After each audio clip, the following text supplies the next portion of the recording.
Bruce Buffer. It's time for the Anthony Gorgano Show!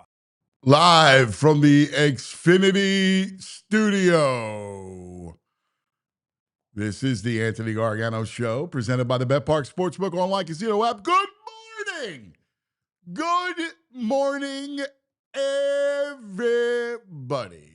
What a beautiful, crisp autumn morning. It's a football morning, right? And I'm curious to see how this team responds. Like Thursday, we are Thursday, right, for this Sunday 1 o'clock matchup in Minnesota. And it's got so many levels to it. I can't believe I'm saying this, but it's a game of just utmost importance, right? Because it could send you, kind of give you a lot of confidence moving forward, or it could, I don't want to say cripple you, but 4-3, 3 straight losses has a compounding effect. It just compounds all your issues if you lose. So I can't believe we're staring at this. I was thinking about this last night and just about how vital Sunday is. And obviously the win and the loss matter, but really how you look. Now, the good news is Carter should be back fine. He practiced yesterday. Quignon, he limited practice. They need Q. Against this Vikings team, you got to have Q. All right? And Dickerson limited practice. So it looks like you're getting healthy. And they need this game. This game has the layers to it are just fascinating, right? So the Eagles themselves, obviously, after these a couple weeks and the 2 losses, and all of a sudden look at each other. Now you could sit here and I know that and I'm guilty of it too, that we make a mountain out of a molehill at times, right? Like we exaggerate what happens. So you lost in a short week to the Giants, a game that got ugly. There is a part of me that could slough off the game, as ugly as it looked, and go, it's a short week. They caught you. You didn't play well. You lost a couple key players. And, those games happen. It's the NFL. It happens every week, right? Like we see it. Buffalo, just because Buffalo's lost 2 in a row doesn't mean that they're not a Super Bowl contender. So you could say the same thing about the Eagles. So when you're looking at Sunday, you go, all right, like you have that layer of where are they? And like, what are we looking at? And what's the rest of the season look like? And what about the offense? Because it is true that the offense hasn't put together 4 quarters. So what is the offense going forward? And then across the ball, it looks like you're going to have Wentz. And the whole saga, you got when you look at him on the other side of the ball and that face, it's hard not to think about this whole generation of football. What's the matter? You said it's hard not to think about. I was going to say acne. Yeah, well, just said, man, that's a cheap shot. But you get my point, right? You get, as he's sitting there taking his cheap shot look. You look at Carson, and I mean, this whole era of Eagles football begins with the drafting of Wentz. And it puts everything into play. That's what's so nuts about this whole story and this game on Sunday. Because when you trace back this generation of Eagles football, which is the best in the history of the franchise, better than the Andy run, right? Because you won 2 Super Bowls. Wentz puts this whole thing in motion. They trade up. You got the number 2 pick in the draft. Goff goes 1. He goes 2. We're celebrating. You got the kid from North Dakota who's tough, who's going to be the Revenant. He's cold. Oh, the Revenant. And I still a whole bit about that. And it turns out he was anything but the Revenant. right? I mean, he was soft. He was a guy that couldn't handle getting hurt and having his backup win the Super Bowl. And let's not get it twisted. He was great that year. He really was. He was great. I mean, the saga is amazing and sad how far he fell. But he had a great season. He was on his way to becoming a top 5 quarterback in the league. Everybody thought that. All the pundits, right? Like everything. I'll never forget there was a cut, and I think it was Doug. I think he was talking to McVay. And it was either McVay or Shanahan, and they were talking about Wentz. And he's like, wow, man, they were gushing over him. And he goes, yeah. And Doug says, as long as I don't screw him up. Like, everybody thought Wentz was going to be the next one. And, that day against the Rams, and he gets hurt, he busted up, and then we know the rest. The Eagles go on the win. It's an amazing story. Nick Foles. And Wentz can't handle it. He can't handle it. He's a mess. Comes back. Like, he was trying to win a Super Bowl in his first week back. He breaks a bone in his back. I'll never forget, like, thinking to myself, there was a game against Cleveland and a game against Carolina.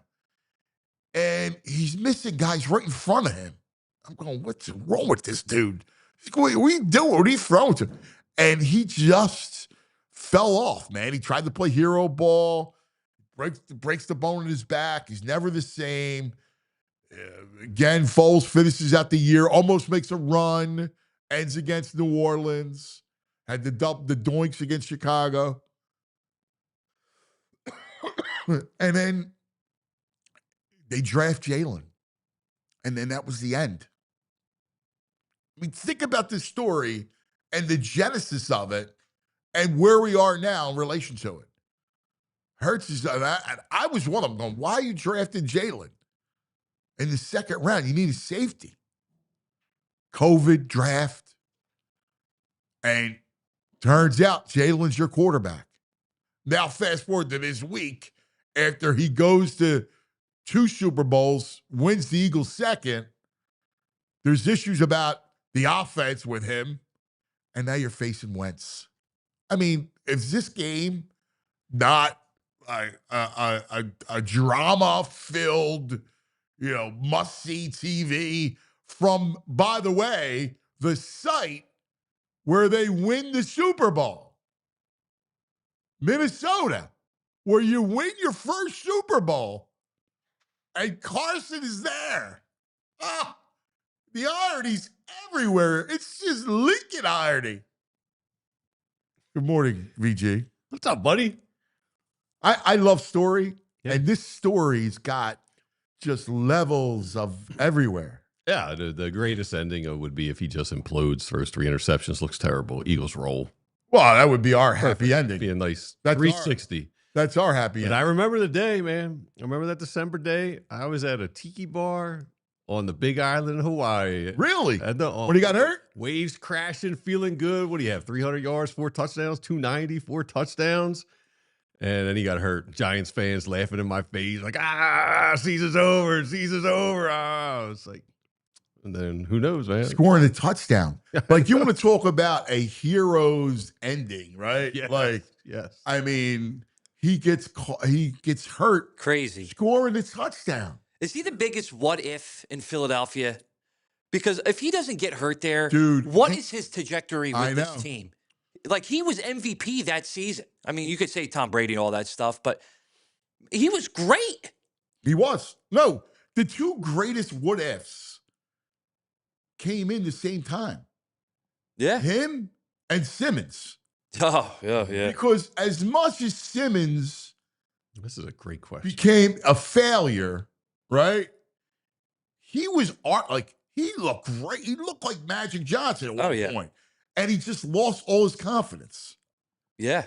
That first And year. then when he lost all his confidence to shoot the basketball, like, he was aggressive toward the rim. If he just stayed aggressive toward the rim, and who knows what he could have been with his body. Yeah. The hack-a-bend stuff all happened, and then he just went Cuckoo. Yeah. No, he completely melted.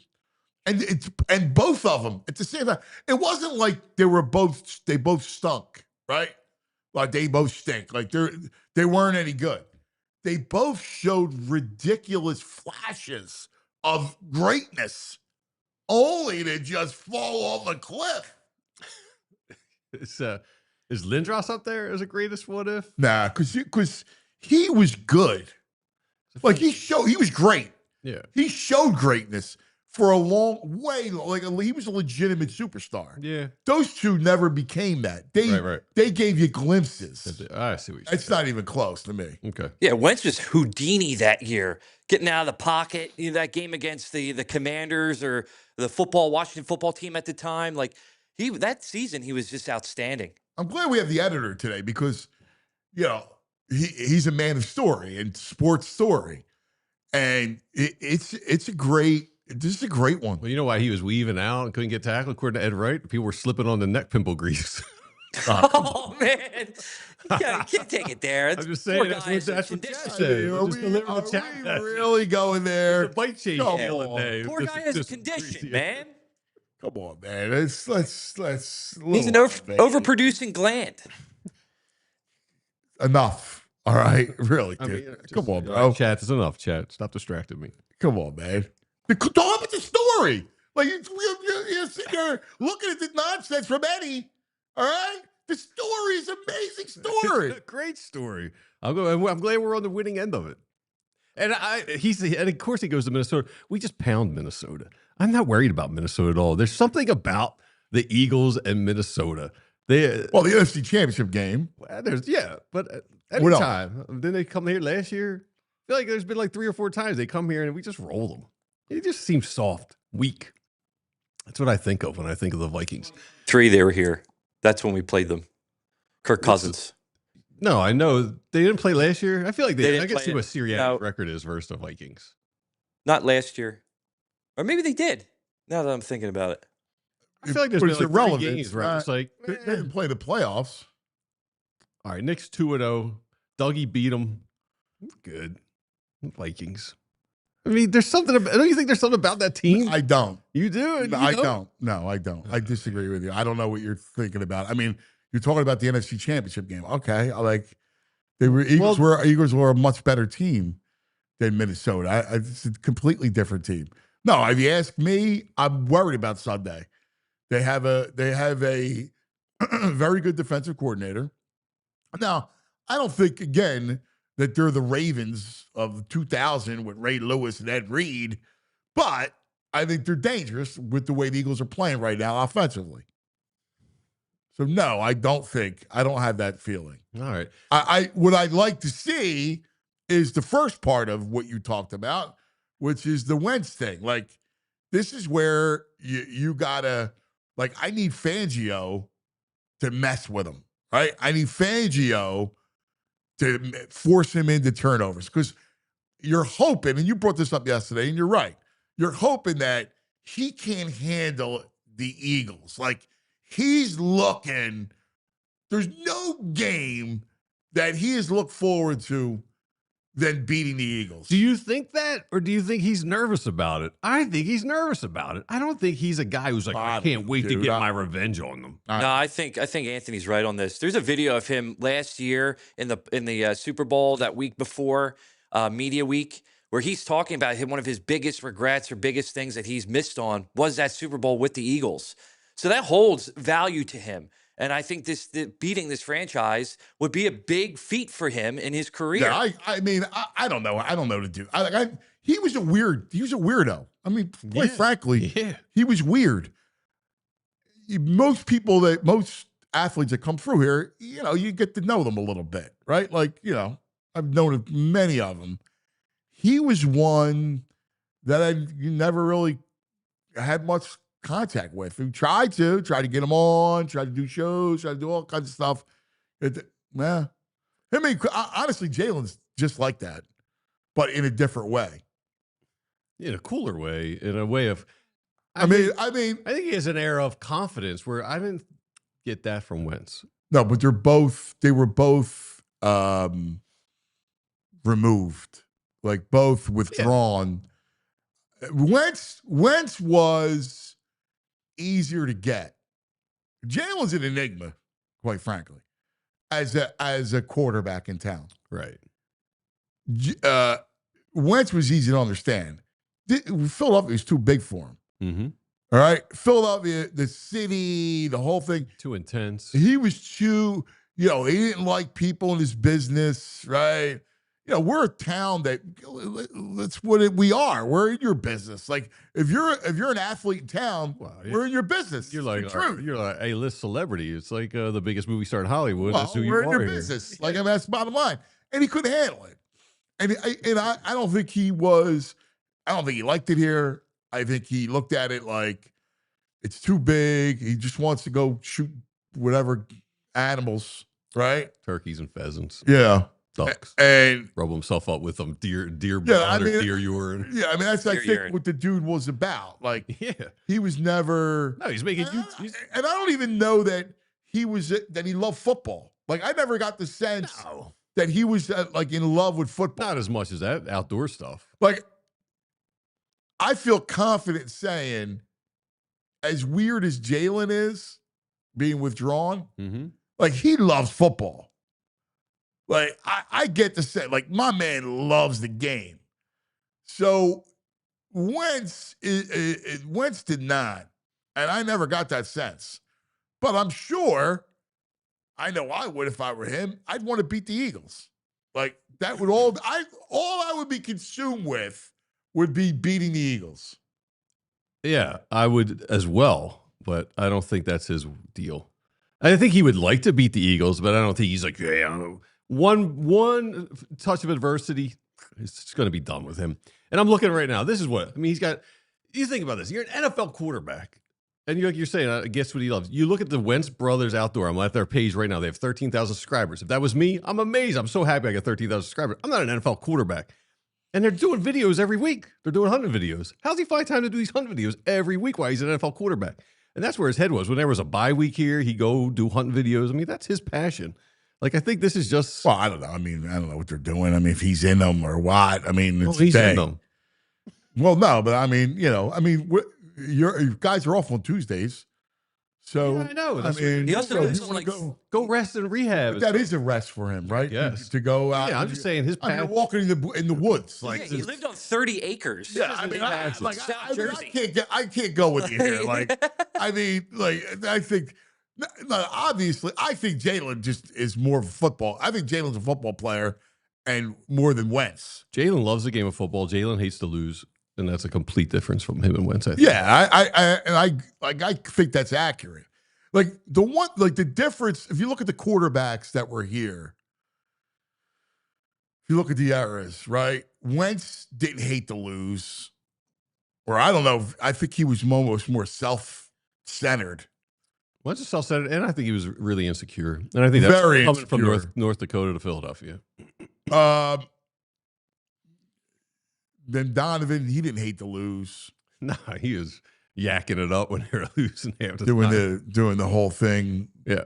But again, I think for the Cowboy game. Oh, the little air guitar. Dancing down the hallway. Terrible, just terrible. And I think it comes. But Hurts hates to lose, which is why I think he's got a winning DNA. Like his look at the schools he went to too. I mean, right. But he had adversity at Alabama, right? And didn't quit. Like his DNA is so much better than Wentz. 1,000%. Right? Like forget about how you throw a ball or what you look like down the field.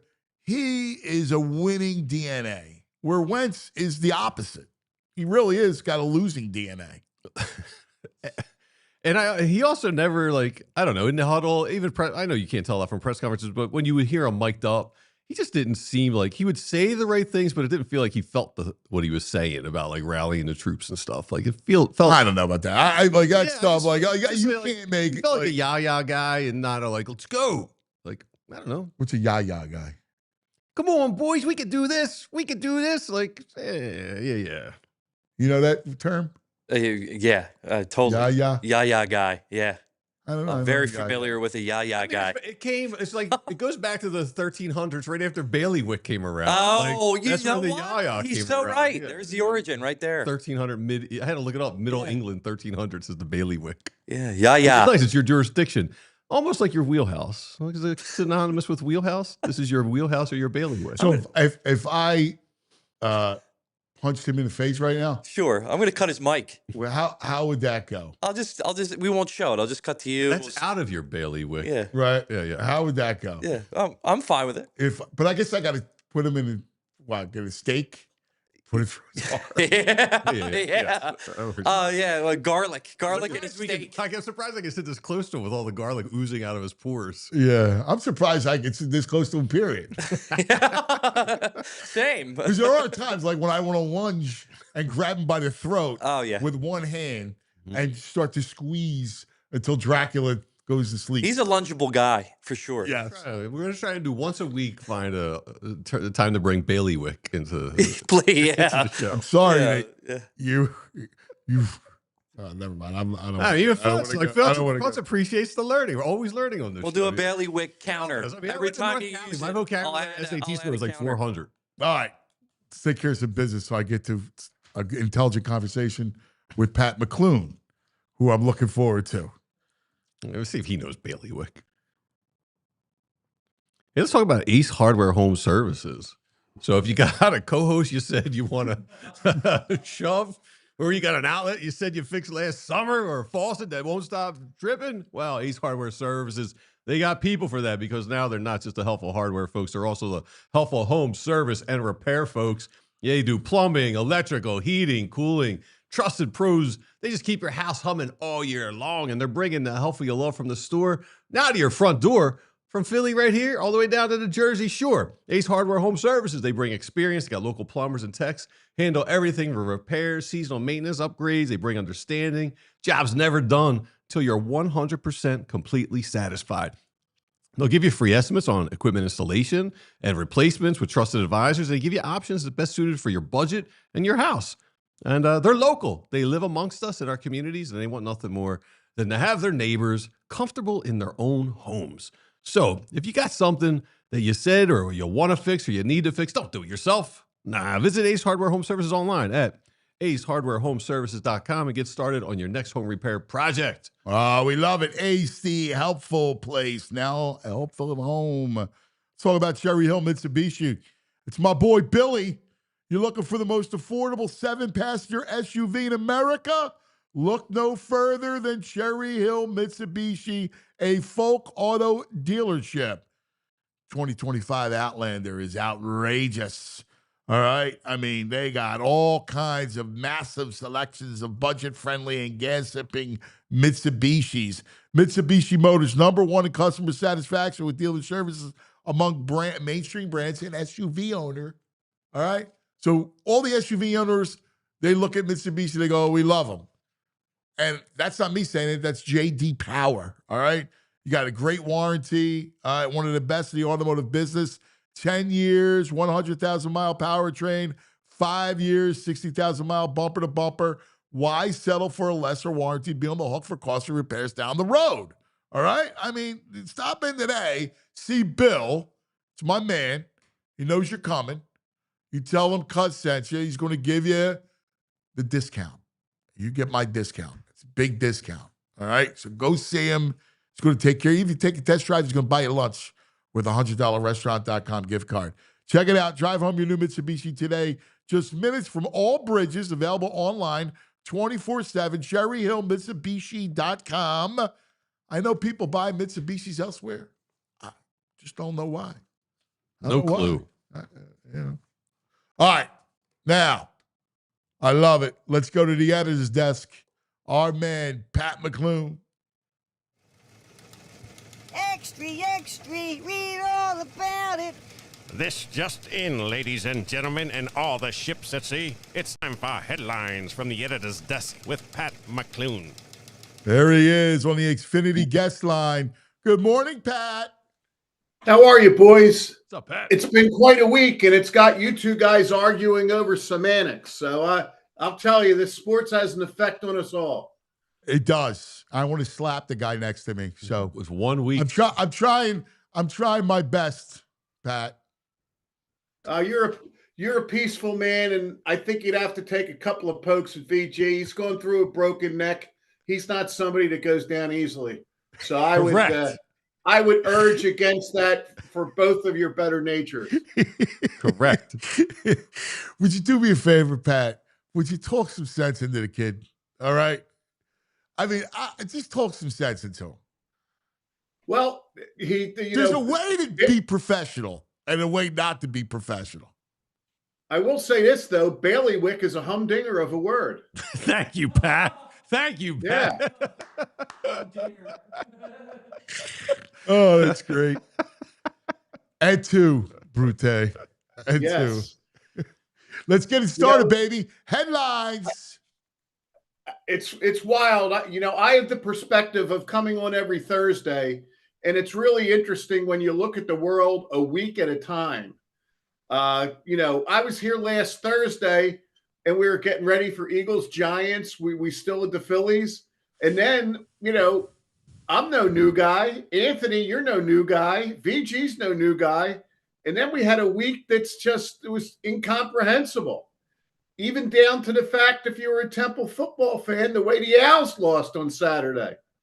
You would think being up, driving in to get the score with 1:16 left against the Service Academy, you're good. But no, it even blew up on the Owls. So it's been a hell of a week. I Anthony. mean, I remember you bring this up, right? And I remember sitting with you and going, it's going to be epic. Like, it's going to be this epic moment. Like, what a night. Phillies, right? Eagles, Yeah. Flyers opener. And it was the evil hat trick. Like, the word. And it's been a horrendous week. Yes. And, my perspective was that I didn't really get asked point blank. But if I was asked point blank, I would have picked the Dodgers over the Phillies. But now they win. And they've got the game. But I went in, and I talked about this last week, I went in with low expectations.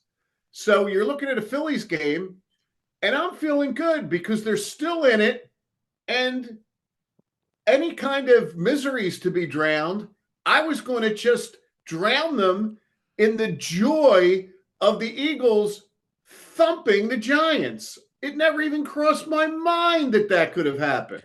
No. And now a lot's crossed my mind, and we have a lot to talk about them and some other areas. Anthony, yours to pick. Here's what we're looking at.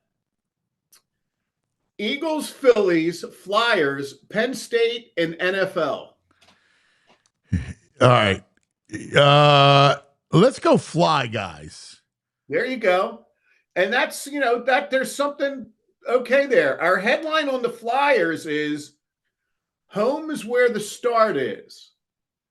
And the reason I say that is this really jumped out at me, boys. I don't know if you realize this, but I would like the Flyers you would think the Flyers are a team that's going to be better at the end of the year than the beginning, but it's on the Flyers to be good early because 8 of their next 9 games are at home. Yeah, you know what's funny? I just saw it. So Massimo wanted to go to a game, right? He's like, Daddy, can we go to a Flyers game? I'm like, yeah. I said, look at the schedule. So he goes, I said, well, look at the schedule. So I pull the schedule up. I'm like, man, there's a lot of home games, like an inordinate amount of you're right on that. You said that. Like, they got to, this is a good time to make some hay. Yeah. And, not much complaints from me. I mean, Tockett in his great conversation with you, which I would still refer people to go to look at. Tockett is one of the guys. He said he wanted to be, when you asked him, he wanted the Flyers to be a tough out.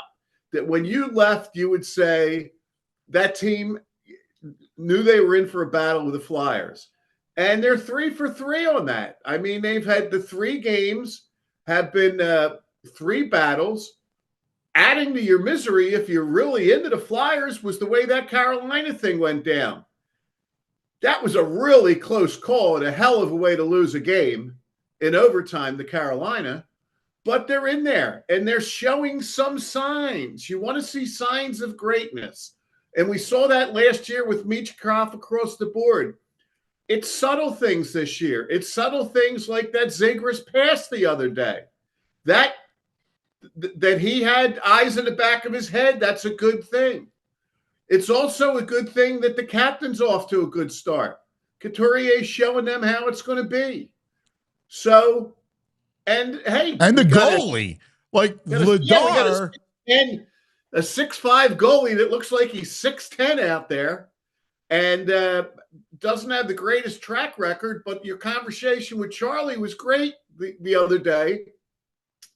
Charlie pointing out that it's not for a forward or a defenseman, but Vladar at his age, 28 or 29, he could be hitting his prime. And maybe they have the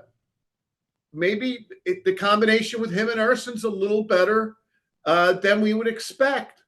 So signs are good on the Flyers. If you need a reason to smile, I definitely think that they're one. But there comes a challenge with those 8 out of 9 games, Anthony. You got to make some hay now because that means you're going to get stuck. You know, I always felt that the Flyers were the NHL scheduling gods are always unkind to the Flyers. It seemed to me they would have one game and then they would go on a crazy road trip for like 8 games right out of the gate. They do play that West Coast crucible around the holidays, but it's only 4 games, and then they come back with 4 games at home. So if the Flyers, if we're looking at the Flyers after 12 games and they're falling back in the pack, that's not a good sign. There's some wins to be had here, and they're going to have to do it. And if they take advantage of this, then maybe it's something they could build on, and we're going to have a cool season. And I mean, here's the other thing too. It's a tough stretch. Like the first 4 games are ridiculous. I mean, it's insane. I mean, you got to play Florida, defending champions twice, Carolina, who's nasty, and the Peg. Yes. Yeah. So it's very tough. They got the Jets, the Wild, and the Kraken. Well, the Wild's very good. Yes, like and the Jets are off to a good start. Right? Yeah. Like, they're nasty. Seattle, you should win. Islanders, you should win. Pittsburgh's no good. Nashville's no good. Toronto's good. Calgary, Ottawa, no good. So, and then you got Edmonton. So you got some winnable games there. So that's your point. Absolutely. All that means is that hopefully in 4 weeks, the editor's desk will have a Flyers category, and it'll be a positive one. I like it. All right, Eagles, Let's Phillies, go Penn State. NFL. Pardon me? Penn State. Okay. And our headline for Penn State, boys, is we are in flux. Okay?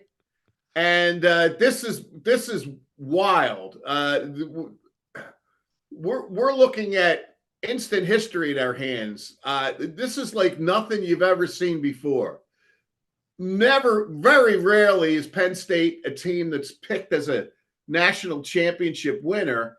They're always picked as a top 10 guy. But the fall from grace there is incredible. I mean, he's the only guy ever to have lost twice in the same season as a 20-plus point favorite. And so Penn State finds himself in a tough spot. It's been a long time since they've gone under 500, but they're going to be in bad shape. They got at Iowa. That's tough. They got Indiana and Ohio State. Hey, you lost your quarterback. That would be good. So, so the elephant in the room or the Cornhusker in the room is that any phone calls that come might be known by all-star members of our cast here. And, you would think that they're going to get set back for a while. But let me tell you, like, what I would say for Penn State fans is, remember what happened. And first of all, Franklin's been here over 10 years. And remember what happened. What could be a bigger setback then Joe Paterno leaving, and the NCAA throwing the weight of the world on your program and taking away all those scholarships. And Penn State, the job Bill O'Brien did at Penn State's one of the most amazing things of all time. You know, O'Brien, with all that dumped on him, went 8-4 and 7-5, and then in comes Franklin. And I think that whoever comes in is better equipped than O'Brien was, because first of all, you're going to have Marshall, Temple, Buffalo out of the gate next, as they always. In the next 3 seasons, the toughest opponent Penn State has, this is what Penn State detractors love, the toughest team that Penn State has in the next 3 games is Syracuse. They don't play anybody better than Syracuse. But the other By thing the way, is that's a mistake. It's a huge mistake. In this era And it of makes football where iron sharpens iron, it's Absolutely. a mistake. And then the best example of that is Notre Dame. Notre Dame lose 2 real early. Right after they lost, And I tough said, were they ones. done? And you said, absolutely not. You said, no, they're not done. And they might run the table. But iron sharpens iron. It's always been a bad mistake at Penn State. One year they played Auburn. I thought that was great, but very few and far between. Maybe the new coach will have some say in how that gets done. But you do have the portal. Now, the one thing that speaks against them is there was a reason that Franklin thought that this was the year, and that's the veteran roster they had. So they lose 8 seniors on offense, all 3 wide receivers, both running backs, and the quarterback. On defense, they lose 5 seniors, the entire defensive line. So it's a total rebuild. And no matter what you want to say about Franklin, Franklin's one of the best recruiters in the country. I'll argue that with anybody. But I don't know what he's got behind him. It seems to me like Marcus Freeman at Notre Dame has made some inroads on Penn State. The 2 guys from LaSalle, high school this year, who might normally be Joey O'Brien, yeah. But you know, there's opportunity there. And one last thing I wanted to say is, people make the direct line between Pat Kraft and Matt Rule, and I get that. But another name but their depth of understanding only goes so far. Another name they like to throw out is Manny Diaz, the former defensive coordinator. But you can't say Pat Kraft in a sentence with Matt Rule without forgetting that Pat Kraft was the guy that Manny Diaz burned at Temple. And nobody's bringing that up. Right? No. Yeah, no. Yeah. Listen, I think there are 2 guys on their lists, is Matt and Signetti. Yes. Right? Like that's the wish list. Yes. Now, I did a podcast with Matt on Monday. It's actually they just released it. And we talked about it. I said, dude, you know, I'm going to say nothing that I didn't say to him and wouldn't say on the air, which is, hey, dude, like, you got to address it. Like, I had this mug, Stein, and it's an elephant. And I go, it's the elephant in the room. Like you just said, look, this is it. You got to talk about it. And, you know, he was great. Like, I met my wife at Penn State. I was a walk-on at Penn State. I grew up at Penn State. Like, you know, I love Penn State. You know, he talked about Franklin. And here's the truth. Like, he's going to have a decision that, you know, he loves Pat. You know, when Pat was at Temple, we were all there. And when he built it, and Kraft is a great AD, I love Pat. I mean, it's going to be hard for him to turn down. And here's the other issue. You look at Nebraska, and he's 3 years in, and he's made a lot of inroads. And, like, you know, I think he could stay there for a long time. But you know how it is. In this era of college football, the winds change quickly. Like when they lost to Michigan, he started getting crushed, right? Like, what are you doing? You lose big games. You know, it's part of the landscape. So in your mind, you say, well, I'm halfway through the Nebraska rebuild, and we're right there. We're going to make a bowl. We're a top 25 team. What's next for me, right? Can I get to the elite of the elites? Now, that's going to be tough. Or do I go to Penn State where I'll have a restart and I'll probably have more resources out of Penn State ultimately than Nebraska, right? Yeah, Right, exactly. And I think Penn State is way more Cincinnati resources. was 54 rather than 64, I'd really lay into that really hard. But, you got to wonder where his head's at 64 if he wants to just see how far he can take Indiana or whatever. But he's crazy. He's awesome. he's You're right. He's really like he brings something. an intensity. Very and stuff. impressive. He's like, I'm not recruiting stars. Like I'm just recruiting hard workers and stuff. Yeah, Yep. I love him. And a different level of cocky. He's Yes, way he cockier is. than Matt is. So but, what do? I kind of laid it out. If you're Matt and you know your heart's there, and it kind of makes professional sense, no? I think it does. Sure. I think it does. Yeah. How big would that be for Penn State? Well, I think there's some people that would be like, some Penn State sees it as the obvious thing, and there's a lot of doomsayers at Penn State. But what do they think? Do they think Nick Saban's coming out of retirement? I think it'd be a really good thing. Yeah, I've seen some people being like, "Oh, this is Franklin's record against powerhouse teams, and this is Rule's record against powerhouse teams. They're kind of similar." So there are some of that. But here's the difference. Matt is a resuscitator of programs. Right. He took over a Temple, right? We know he takes over Baylor in the mid after a scandal, a sexual assault scandal. Yeah. Right. Art Briles' mess at Baylor. That wasn't Texas. That's a great point. Yeah, and he was getting his record because he's getting hammered by the Texas and those teams. Yeah. And then you go to Nebraska at its bottom and trying to rebuild Nebraska. He's a resuscitator of programs. And to me, this is his great, like Penn State will be his crowning moment if he goes. I mean, that's a great story. It is a great story.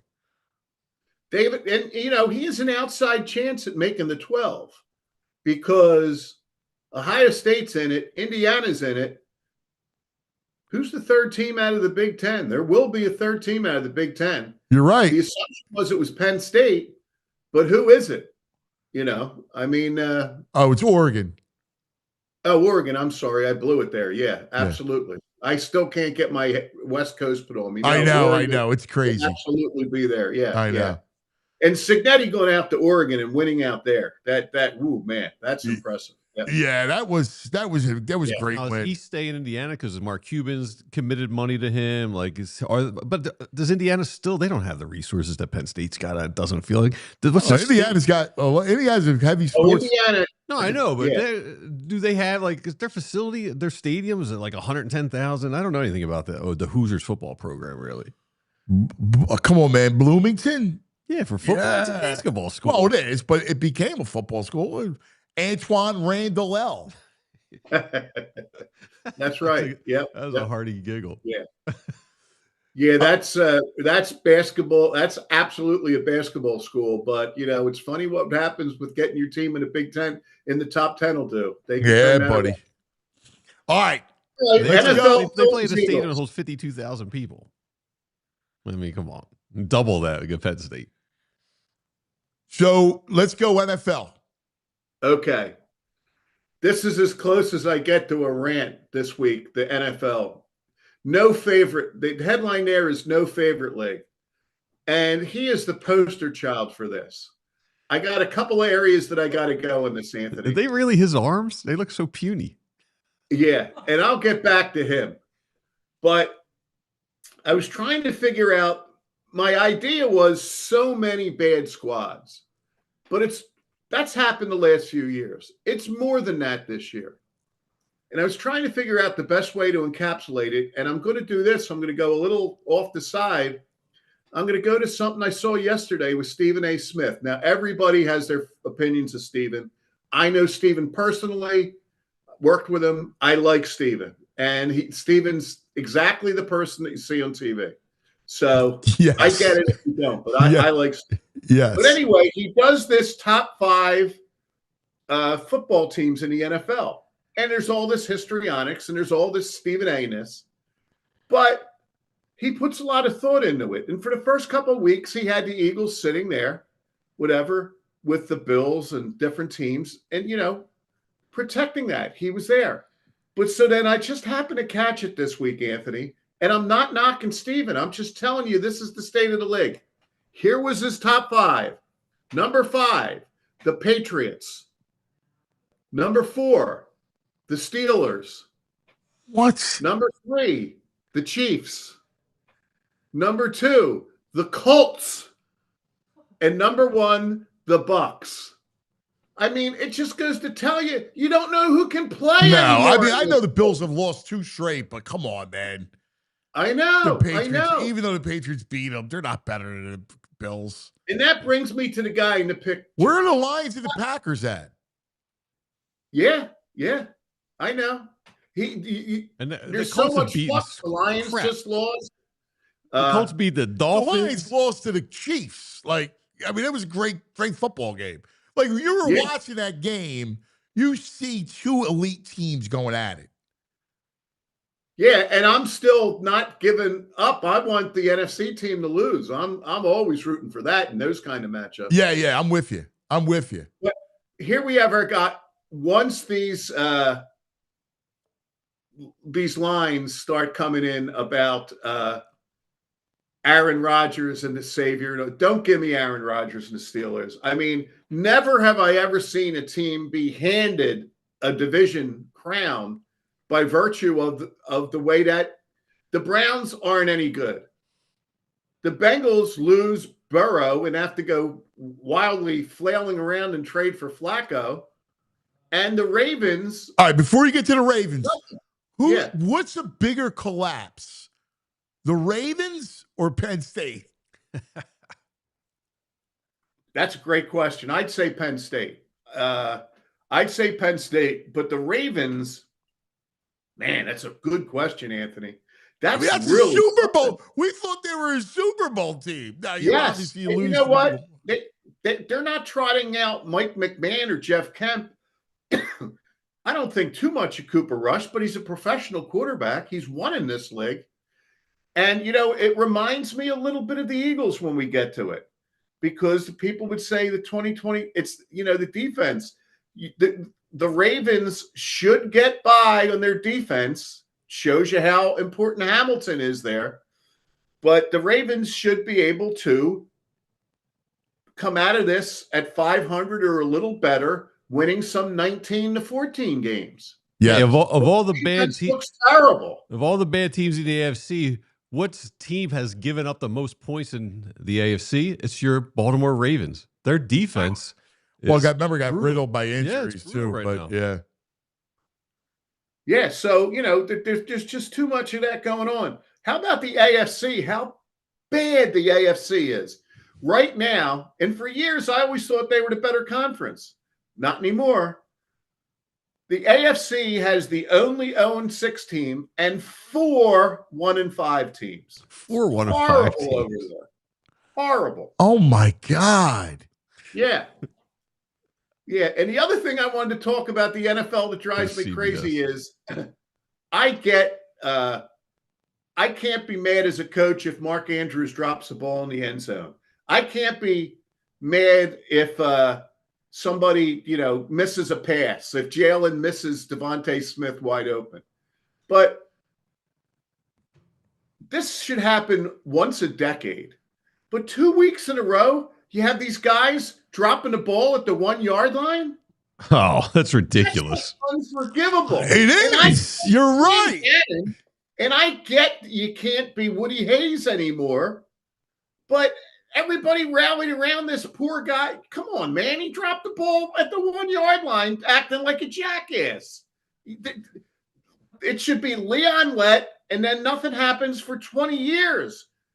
Do whatever you want in the end zone after you've taken 2 steps into it. That drives me crazy. I know. I don't understand what goes through your mind why you drop the ball. Like all I know is if I'm on my way to the end zone, like I want to do something with the ball when I'm in the end zone. Yeah. Right? Yeah. Throw it into the crowd. Right. Like That's what I would do. Yes. I would throw the ball into the crowd. Yeah. But like to do something with the ball, why are you just dropping it? Like, why is that even a thought in your head? You got to get your TikTok dance on. You can't be TikTok dancing with a ball in your hand. You got to get ready to go. Yes. Get into that end zone and do whatever you want. But don't drop it at the 1 yard line. And, it's like, oh, well, let's, everybody could, okay. But, and we'll get to it with the Phillies. I have way more understanding of Kirkering than I do of these guys dropping the ball at the 1 yard line. Yeah, I don't get it. I'm with you. I just don't even understand it. Hey, why Pat brought it up? Mark Andrews, would you take a run at him? Try and grab him at the deadline? Mark Andrews? Why? Yeah, I feel like the Ravens, because they like Isaiah Lively. I think likely. Yeah. I think you could. I think you can get Andrews. What do you need Andrews for? The second tight end, blocking. Nah, you need way more than that. I don't know. Yeah, He's also run game, man.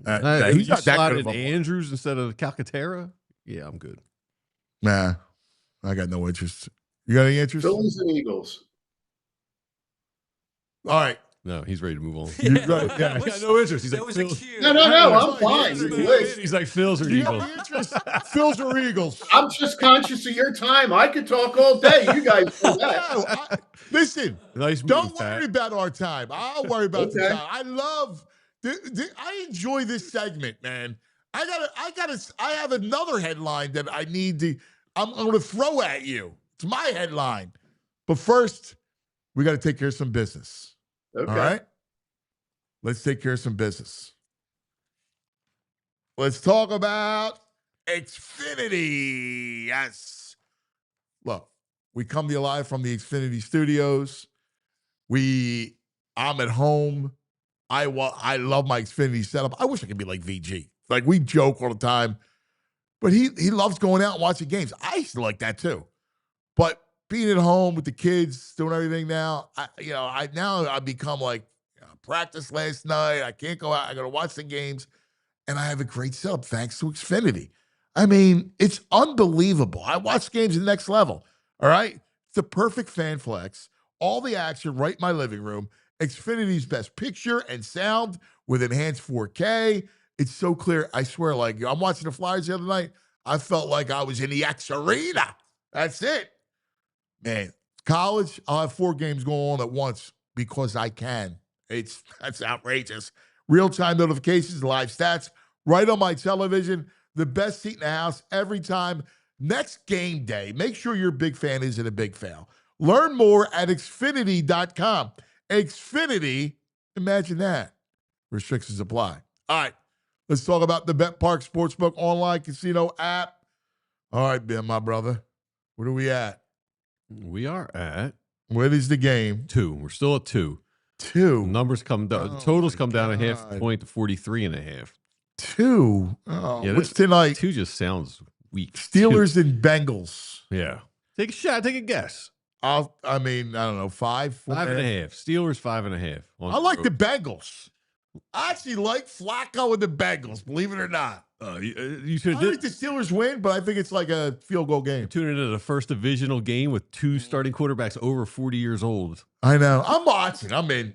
I'm betting it on Bet Parks. I don't know if I'm watching. We'll be at Parks tonight, by the way. Yes, we Cousins will. Corner. Nice. That's right. We love it. Hey, always another way to win on the BetParks online casino and sportsbook app. Hey, all your classic casino games right on your phone. Make downtime your fun time. Blackjack, craps, roulette, all your favorite sports, hockey, you name it. New users get up to $1,000 casino bonus back if you're down the first 24 hours.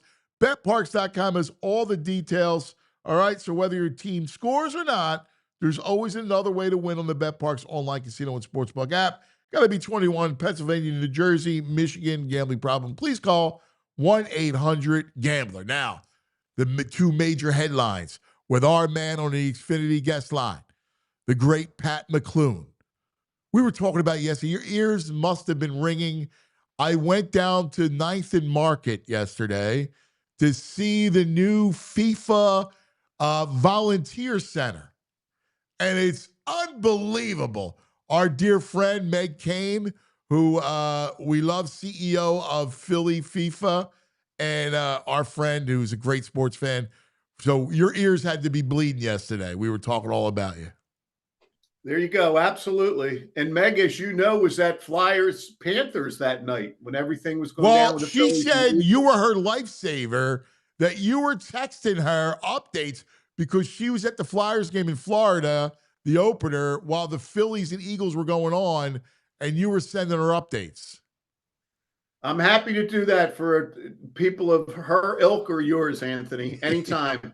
Meg's really something. She really, really gets it. She knows what she's talking about too. She's terrific. Yeah, and, I love her. She's great. She's great. A great LaSalle product too. Yep. Oh yeah. And she's she's a great Irish paisan. Yes, absolutely. Absolutely. All right. The 5-tool player, yes. Meg Kane. Phillies. Now, my headline on this is plenty of blame to go around. And I wanted to say right out of the gate that, all right, now, I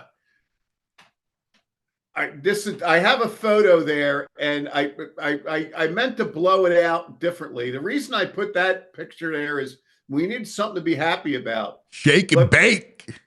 But the thing that was wild about it is if we expand that, and I'll expand it, I'll bring it back next week to expand it. They shows the crowd going crazy. And what jumped out to me in 1980 was there was a hat here or there, but it was a different world. There's not one jersey, not one shirt, not one fanatic head thing, and different crowd back then. Everybody had on their coats. There was no red. It was just a different experience. And then if you go back, I love watching those things back in the day where all the men had suit and ties and hats, fedoras. You know, I mean, come on, man. Can't you relax? What's going on? I mean, they would go to games. There, everybody above it was like nobody. It's just such a different experience. I'm of the belief that a grown man, there's a certain age limit where a grown man shouldn't have a full jersey on, but that's okay. Everybody's different, you know. What's the age limit? For me, it's like 40, I would say. All right.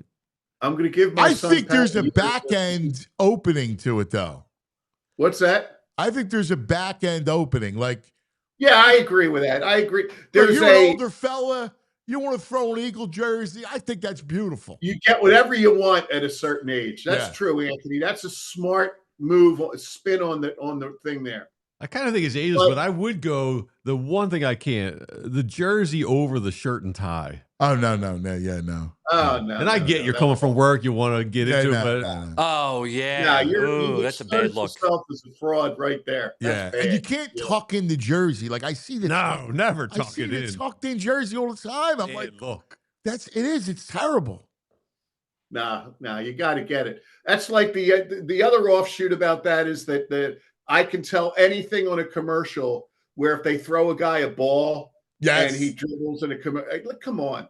You know, there's a commercial about, guys having a guy getting back and playing pickup basketball or whatever. And the guy can't even, he's tripping over himself and he's like banging. You know, look, we can't find an actor that could at least dribble the ball. And, I hate that stuff. And I can tell and listen, God knows I'm not in shape. But I can tell by the way a guy catches the ball before he does anything, he runs 2 steps, whether he has any kind of athletic bone in his body.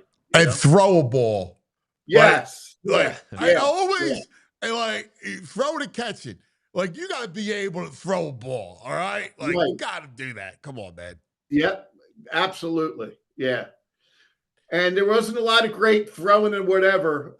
Speaking of throwing and fielding the ball, I was upset with the Phillies. I saw the goal. How could they put up 3 second basemen for Gold Glove in the National League without Bryson Stott?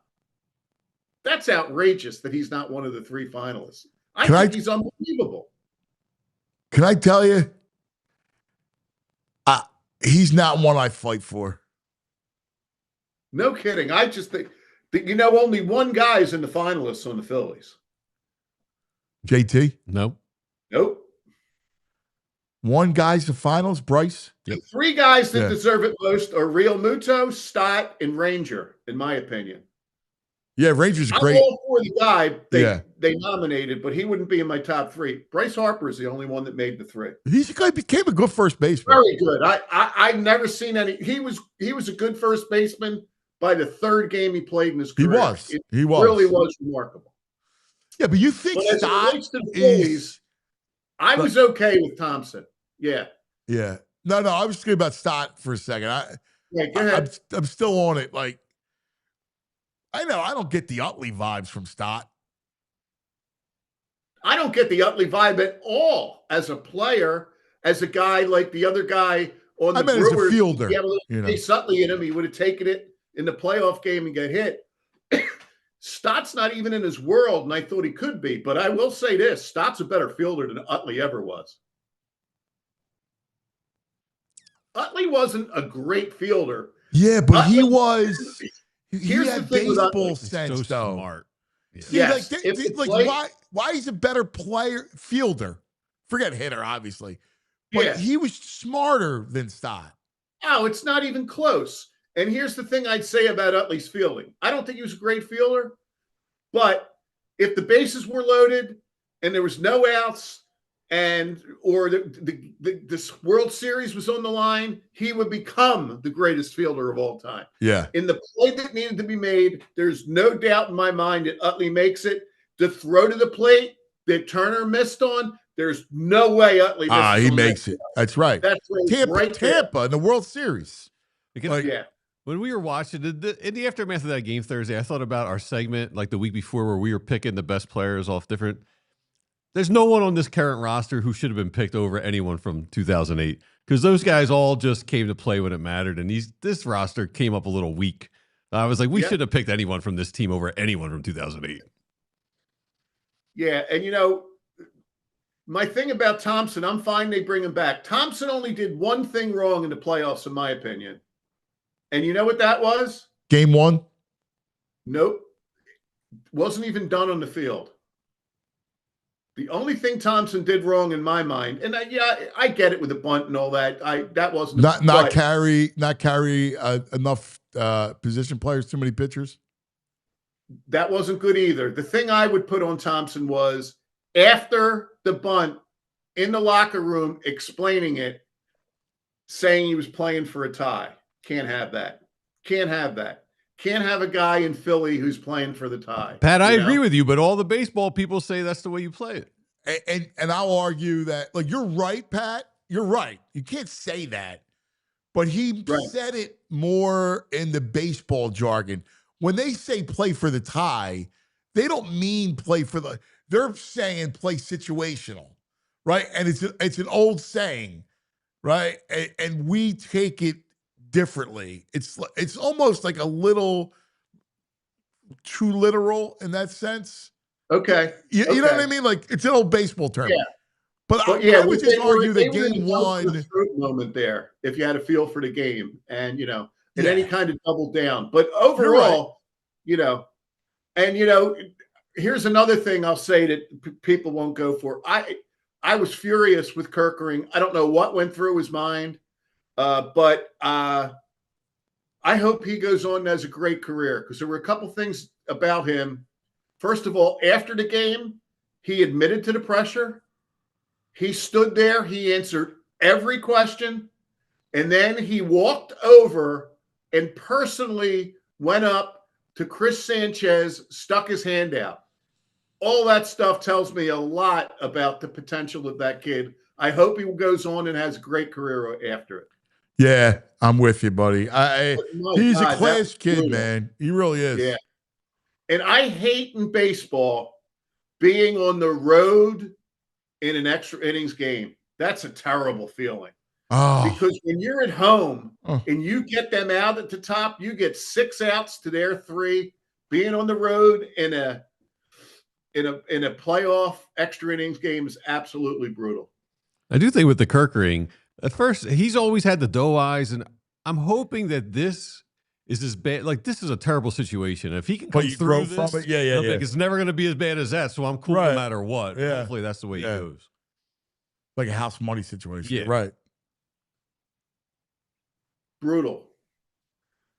So you've got the master up in the bullpen, Mr. Duffy, who's always impresses. But we could certainly talk about the football team. If We like. have to. Yes. We have to. Yes. And I'm curious about your headline, but I have a subhead or a sidebar Please. that you need to talk about too. But hit us with it. Okay, on the Eagles, my headline is "Why Eagles? Why?" I mean, there's a lot. All of a sudden, there's a ton to worry about, and the biggest thing here is these guys got to stick together. If you could see this falling apart at the seams. You could also see it being something that they can overcome, and in a bad league. So you're really at a turning point. And your point about the Vikings game, people say, well, it's one game. No, it's not one game. This is the put up or shut up moment. And if this team isn't capable of 2 weeks from now, I don't care who's hurt, whacking that Giants team at home, then there are major problems. One thing that drove me crazy was Kirk Herbstreit saying, wow, this team, they're good. Nobody knew they'd be this good this soon. Let's be real clear. Dart's pretty good. It's hard not to like Scatterbo. That's a 6-11 team. I don't care what anybody says. That's a 6-11 team. And they got, so there's big problems. So where's your headline, Anthony? Well, my sidebar is Wentz, because I'm curious from your standpoint, like, this Wentz begets this whole era of Eagles football, which Absolutely. is the greatest Yep. era that we've seen. And Yep. he's the one who begets it all, right? Like, And we're not getting any younger, boys. This is Carson Wentz's 10th year in the league. I mean, think about it, right? Like, so all the roots go back to him. And when you actually, drafted him, the arc of the Super Bowl, and I mean, that whole thing was put in motion to the point of Jalen Hurts, that you got your quarterback because of him, and and they were worried about him staying healthy. Yes, and the way they bounced back with all they gave up for Wentz is amazing. But I looked at the numbers with Wentz. He had 33 touchdown passes when he got hurt against the Rams. It was the 13th game of the season. He had 3 or 4 touchdown pass games already. He was unbelievable. That story, Pat, is an amazing story. It really is truly amazing, the story of it. And you thought that everything blew up watching that. I remember distinctly at the Daily News and Inquirer that the urging the publisher Terry Egger that you need to get ready for the Super Bowl from a business standpoint now, because this team's good enough to go the whole way. And we had that conversation before he got hurt. And then they came in on Monday. Well, I guess that's not going to happen. I said, well, you never know. And I mean, Foles threw for 4 touchdowns in his first game back. Yeah. His first game for Wentz. So I would love to think that in this game, they get after Wentz and he tries to dodge through something, and then he throws an overhand, over the shoulder, left-handed pass that Zach Bourne catches and goes into the end zone. But, he's looking – he hasn't really been playing like a fool. He's certainly doing okay. And, the Eagles – to me, everybody's focusing on the offense for good reason. But when they talk about 2023, Anthony, you and I 2 weeks ago would say that's impossible because that 2023 team, you would score every, an offense had to match a defense that allowed a touchdown on every play. And that shouldn't happen under Fangio, and it probably won't, but it only happens if they're injured, right? If Q, like without Quinyon and Jalen Carter, I mean, you made the point about the Giants, right? You're talking about a practice squad receiver that scorched Ringo. Like, I mean. Right. And that's where, like, when people were bringing up the injuries against the Giants, I'm not buying into that because of the Giants were as banged up, if not more banged up, than the Eagles. Like you said, that's like a practice squad receiver. They're down their two best receivers. They're down two guys on the O-line. Yeah, Humphrey. That was horrible. I know. That was horrible. So it's really a turning point for the season. And then the one guy that, God, I can't wait till Nolan Smith gets back. You need a professional pass rusher in there. I think that all the Eagles' problems in a lot of ways get solved if they could start coming after the quarterback. Yeah, I mean, they need Carter back, though, because they need Carter back and playing the way he can play. Well, that's what I was going to say. Are you going to get the 2024 Carter? Like, that's what you need. Is he banged up? Is he in shape enough? What's going on with Carter? Because a thin edge group, it's a godsend for a thin, inexperienced edge group. Right. Got to have him. Yeah, well, he's coming back, and we'll see. And you also made the good point that on the other end of it is whatever's ailing the Eagles' offense, Brian Flores is going to know what it is. Yeah. You're looking at a top 5 D coordinator who's going to be going after it. So, and I think it comes down to both lines, Anthony. I think in its essence, football always comes down to running the ball and stopping the run.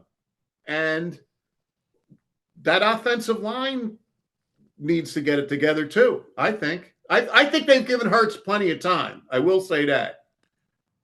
But, the running game, that's got something to do with the gelling of the offensive line. Yeah. Now you're right on, brother. It'll be interesting. Hopefully next Thursday, when we look at the week in Philadelphia sports, is a much happier one. That's right. Yeah. I hate being Looking a downer, forward to boys. I hate being a downer. I know. It's not in our nature. That's right. We're happy. We're happy people. We're happy pub goers. That's right. Yes, absolutely. By the way, have you watched House of Guinness at all? Not yet. Definitely. You know what I just finished up off of you guys was the other Irish thing, the murder mystery, Bodkin. Oh, yeah, that was good. Finally got done that. That was good. That was good. So I like that. I like that show. It was a good show. Yeah, You'll love House of Guinness, man. House of Guinness. As a proud Irishman, need to watch it. Okay, well, I'll be all over it. Once the other ones, we knock a few down, I'm in with both feet. All right, buddy. Great stuff, man. Appreciate it. All right, guys. Take care. There he is, the legend, Pat McLoone, on the Xfinity guest line. Always fun.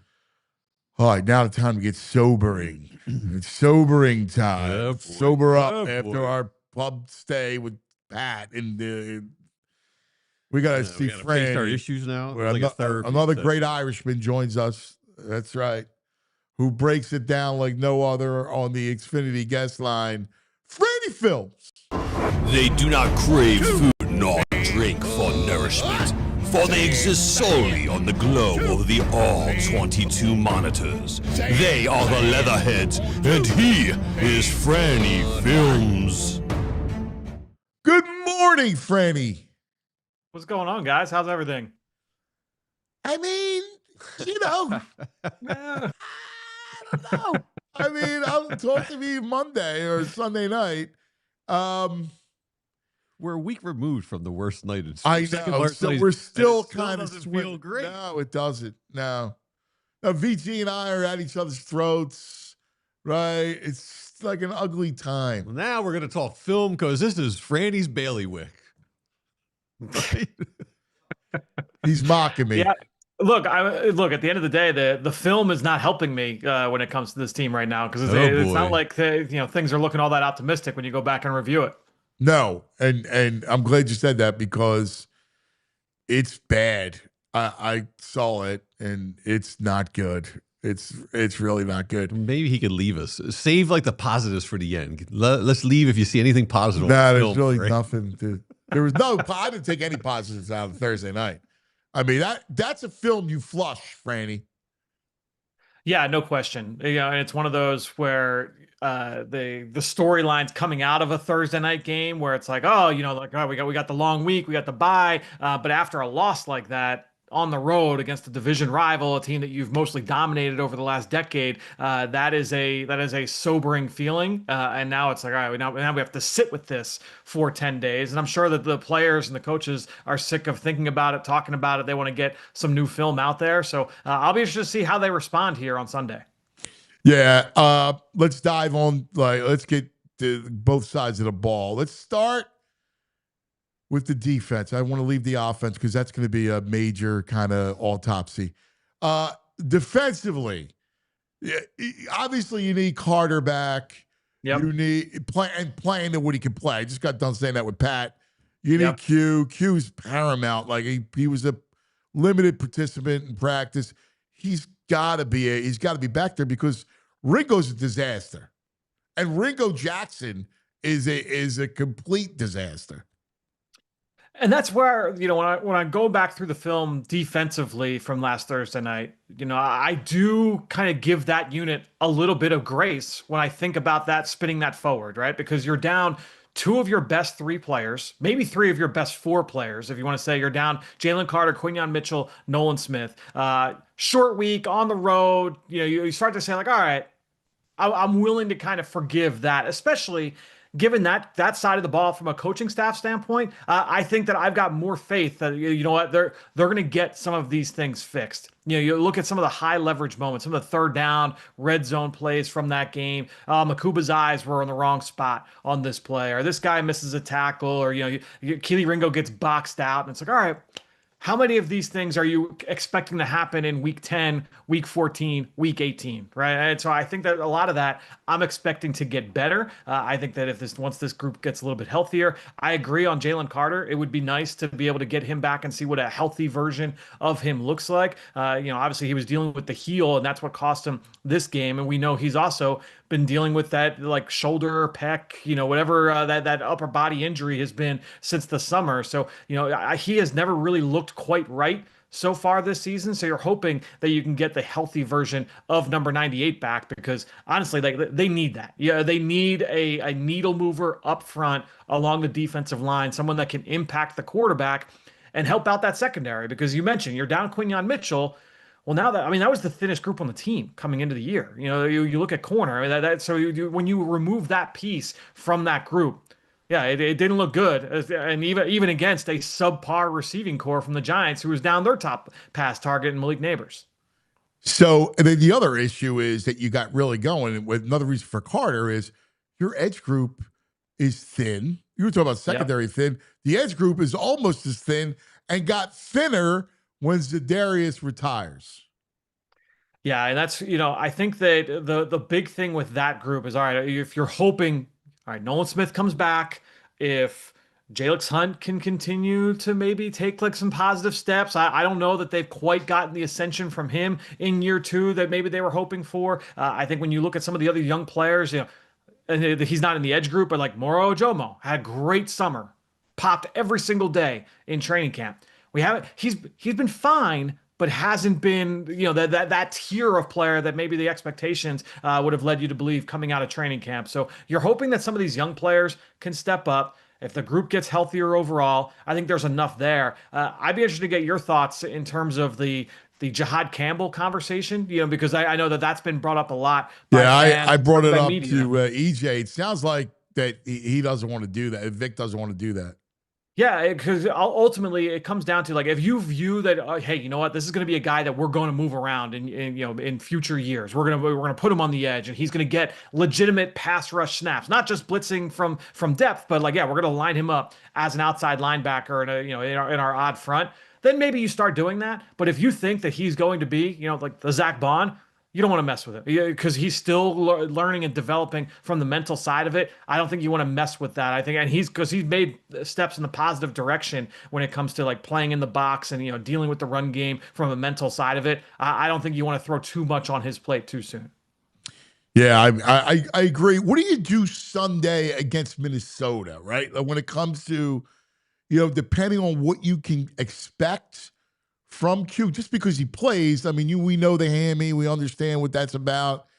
Do you move around Cooper? Like you got Jefferson, Yep. You got some issues there, like, and especially if you can't get a pass rush on Wentz. One thing he could do is he could deliver a ball. What do you do? How do you deploy Cooper? Yeah, so Justin Jefferson, they move him around a decent amount. Now, most of his reps come outside. I think it was about 82% of his snaps so far have been outside, but that means, just about a quarter of his snaps are going to be in the slot. So I do think that it's going to be a little bit of a group effort there. You're going to get some snaps where it is Cooper DeJean going up against Justin Jefferson. But my expectation coming in is that if Quinyon Mitchell's out there, he's going to shadow 18, he's going to shadow Jefferson, and he's going to be in his hip pocket throughout the course of the afternoon. And then you're going to have Cooper DeJean playing opposite that against whoever is in the slot, whether it's Addison or whether it's Naylor. They will go with some heavy personnel packages. They like working in some of their bigger tight ends. And so how the Eagles decide they to like match throwing that, out of 12 too. they do. Yeah, and that's so if they're going to come out in their base deep, my guess is the Eagles will feel okay with that and say, okay, well, we'll have Cooper DeJean outside at corner, and we're going to count on our linebackers defending the middle of the field. I'm going to be honest, man, like watching Wentz this past game, obviously they're coming off the bye, so you go back 2 weeks ago to the London game against Cleveland. Look, he's going to do the Carson Wentz things, right? Like he's going to do like the backwards, like duck out of dodge, and he's going to make some of those ill-advised plays where he holds onto the ball a little too long and he takes a violent shot. But man, like he accesses every single part of the field. They're really aggressive with a lot of their downfield vertical concepts. So you got deep digs and deep post routes and deep outbreaking routes, and he's going to pull the trigger on those throws. So if you're Keely Ringo, if you're Adoree Jackson, he's going to put you to the test. And Kevin O'Connell, like they do a lot of things creatively. Everyone knows like you got to stop Justin Jefferson. Somehow they find ways to be able to get space for Justin Jefferson. They do things schematically to put guys in binds, and and sometimes he's the primary, sometimes he's the secondary, but the quarterback's going to find him. The first couple games, the JJ McCarthy, he didn't always find Jefferson from a target standpoint. Wentz knows where his bread's buttered, man. Like he's going to pepper Justin Jefferson with targets. Yeah, I mean, listen, O'Connell's a terrific game planner. He's a great offensive mind. They got weapons, that's why you got to figure out a way getting pressure. Do you think he goes blitz heavy again?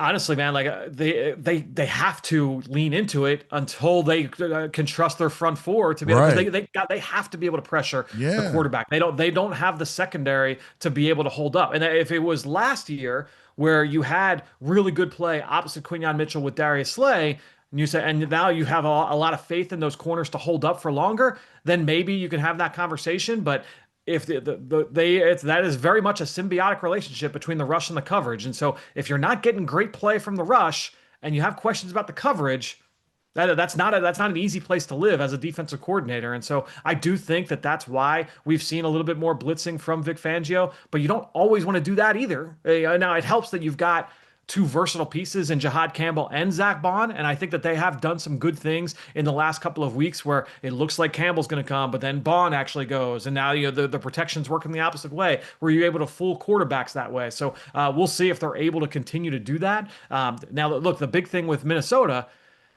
offensive line has been decimated by injuries. Now they're hoping that a couple of those guys are back, but they were playing their fourth offensive tackle, their third or fourth offensive guard, their second center. It was a mash unit a couple of weeks ago. They're hoping that a couple of those guys are back, but it is far from a sure thing here this week. So what version of this Minnesota offensive line that they are able to try out there, that could work in the Eagles' favor as well. All right. Let's go to the autopsy and this offense that we have talked about ad nauseum, that everybody's chimed in, from predictability to issues with the quarterback and the receiver, the ineffective run game, a banged up O-line. Where do you start, man? Fran, try to make some sense of this thing. Yeah, I mean it's a very much a mediocre offense right now. All the numbers, you look at the way that this team is executing out in the field, and it is not good enough in the run game. It's not good enough in the pass game. Schematically, it's not great. The last 2 games, the quarterback hasn't played particularly well. We know that he's not on the same page with AJ Brown. So there's a lot of issues. I think that right now, when you look at the first 3 or 4 games of the season, their inability to run the ball when they wanted to, like on their terms, was one of the things that was most alarming from this group, right? They go down in Tampa, they take a 2 or 3 score lead, and this was a game where, all right, now they're going to control the ball for 8 minutes at a time whenever they've got the football, and they just weren't unable to do that. Now, I think that's the way this team is built. They are built to be able to do that. Their inability to do that was concerning. I think that they were on their way to showing like, hey, against the Giants, they belted off a couple big runs early on in the game, and we just didn't see it. The continuity was not always there. I think in this game against this defense and this defensive coordinator, they need to be able to do it. They by hook or by crook, they've got to find a way to get Saquon Barkley going downhill in this football game. You do not want to be behind the sticks against Brian Flores, because he's going to do a lot of different things to Jalen Hurts that have given Hurts problems over the course of this season. Sometimes it's going to be, hey, they're going to send crazy blitzes and 5- and 6-man pressures, and they're going to play man-to-man behind it. And then there are going to be other times where it looks like it's pressure and it's 3-man rush, and they've got 6 guys dropping it underneath coverage, and now you don't know where to go with the ball, and he scrambles and he takes a sack or he throws it away. That's the way that Brian Flores is going to. You go back to that 2023 game, man. Like he was one of the first coaches, Brian Flores, to do this to Hurts, because he was always blitz, blitz, blitz, man coverage behind it, and they're going to send a lot of heavy pressure. In that game, he flummoxed Hurts for most of it, and a lot of it was because they did the same exact thing that we're talking about. And he was one of the first coordinators to do that to Hurts, where everybody was like, "Oh, you want to try and blitz him." He's gonna have tricks up his sleeve. And it's gonna be a lot of these are unscouted looks, the things that we didn't expect, and kind of designer coverages. That's Brian Flores' game, and so to me, in this one, they're going to need to be able to run the football to just help take some of the load off of Jalen Hurts' back. So how do you get this run game fueled with an O-line that's, banged up in the interior? I mean, we've talked, you and I have talked about it. Like, you got to go outside, toss crack. I don't see any of that. I don't see any outside zone. Like, you got to attack it.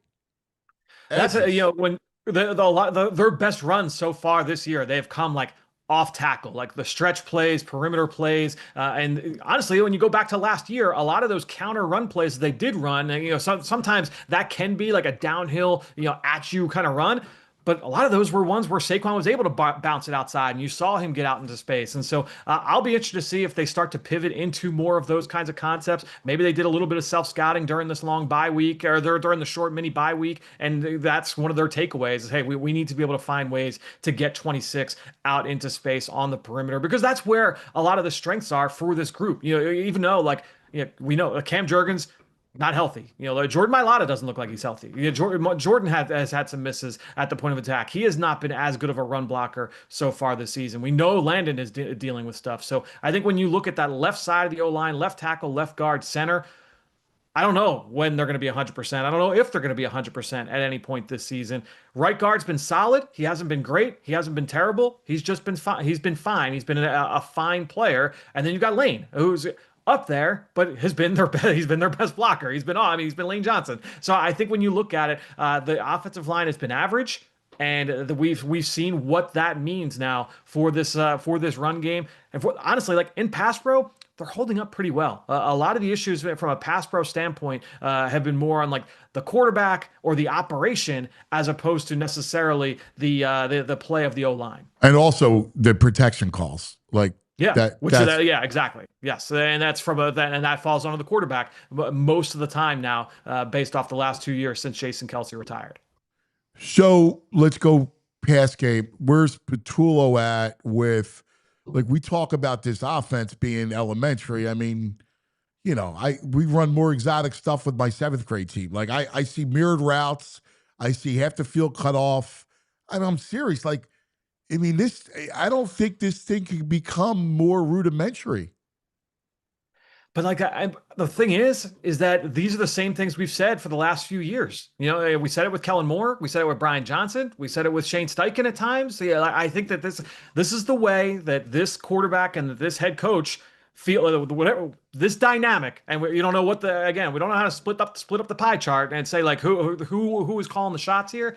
This combination, this is the way that they've played for the majority of the last 4 or 5 years. And they've had a lot of success playing this way. And I think that has caused people to dig their heels in and say, we're going to continue to play this way because this is how we went to 2 Super Bowls and this is how we won a Lombardi trophy. Now, I think that there probably needs to be some kind of intervention to say like, hey, there are other things that we can do to make things a little bit easier, to find some explosive plays in this way. But I don't know that happens in a mini bye. Maybe it does. I think maybe for the betterment of the team, maybe, hopefully it does from a pass game standpoint. But at the end of the day, this is the most expensive offense in football by like $30 million. Like this is the most expensive offense in the NFL. And when you look at all the rankings, it's 19th best, it's 18th, it's 21st, whatever ranking, whatever stat. Wow, I didn't even realize they're middle of the league. They were number one. And by that much of a margin, by a what? Dude, and like the difference between number 2 and number 17 is the same as 1 and 2. They are so far and ahead the most expensive offense in the NFL. They have so much money tied into it. So to get this output from that's a tough pill to swallow. Who's 2? I have 2. I want to say it's Kansas City, but I'm not 100%. Yeah, I got Kansas City as 187. Okay. Eagles at 217. Damn. Yeah, it's like not, and VG like go through like 3, 4, 5, 6. They're all bunched up with number 2, right? Like I said, it is a wide gap between the Eagles and everybody else. Yeah, 3's 186. Yeah, so they're all. Yep. But they're also on the other side. They're the cheapest defense, right? Well, because they're so young, and they got rid of young. Yep. 2 high-paced players to go for free agency, right? In Sweat and what you call it? Milton. Yeah. Here's the issue, Franny. You got Barkley, you said it. You got AJ, you got Devontae.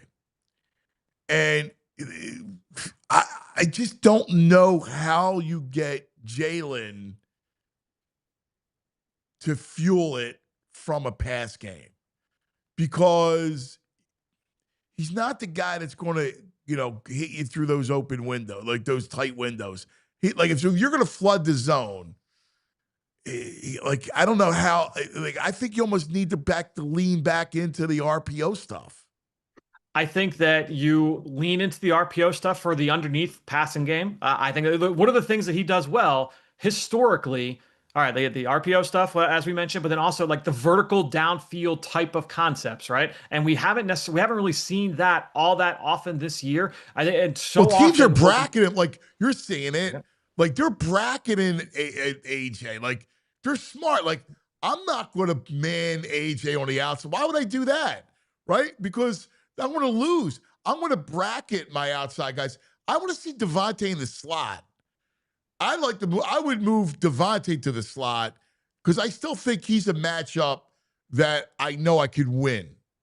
Yeah, they'll do it at times. I mean, he caught that touchdown against Denver, or the 2-point play against Denver where he's running to the pylon from the slot. I think the big thing, there was a completion against the Giants last Thursday night.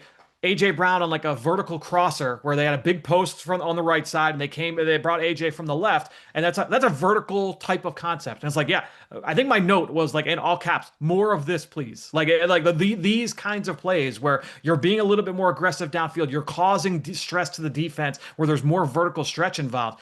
Too often it's 3rd and 8, and it's like, all right, you have a good Dallas Goedert running a clear out with a little out route underneath it, and then you have a slant and a shallow cross, or you have a curl route and a quick out route. Like it's so much where that is timing, precision, ball out fast.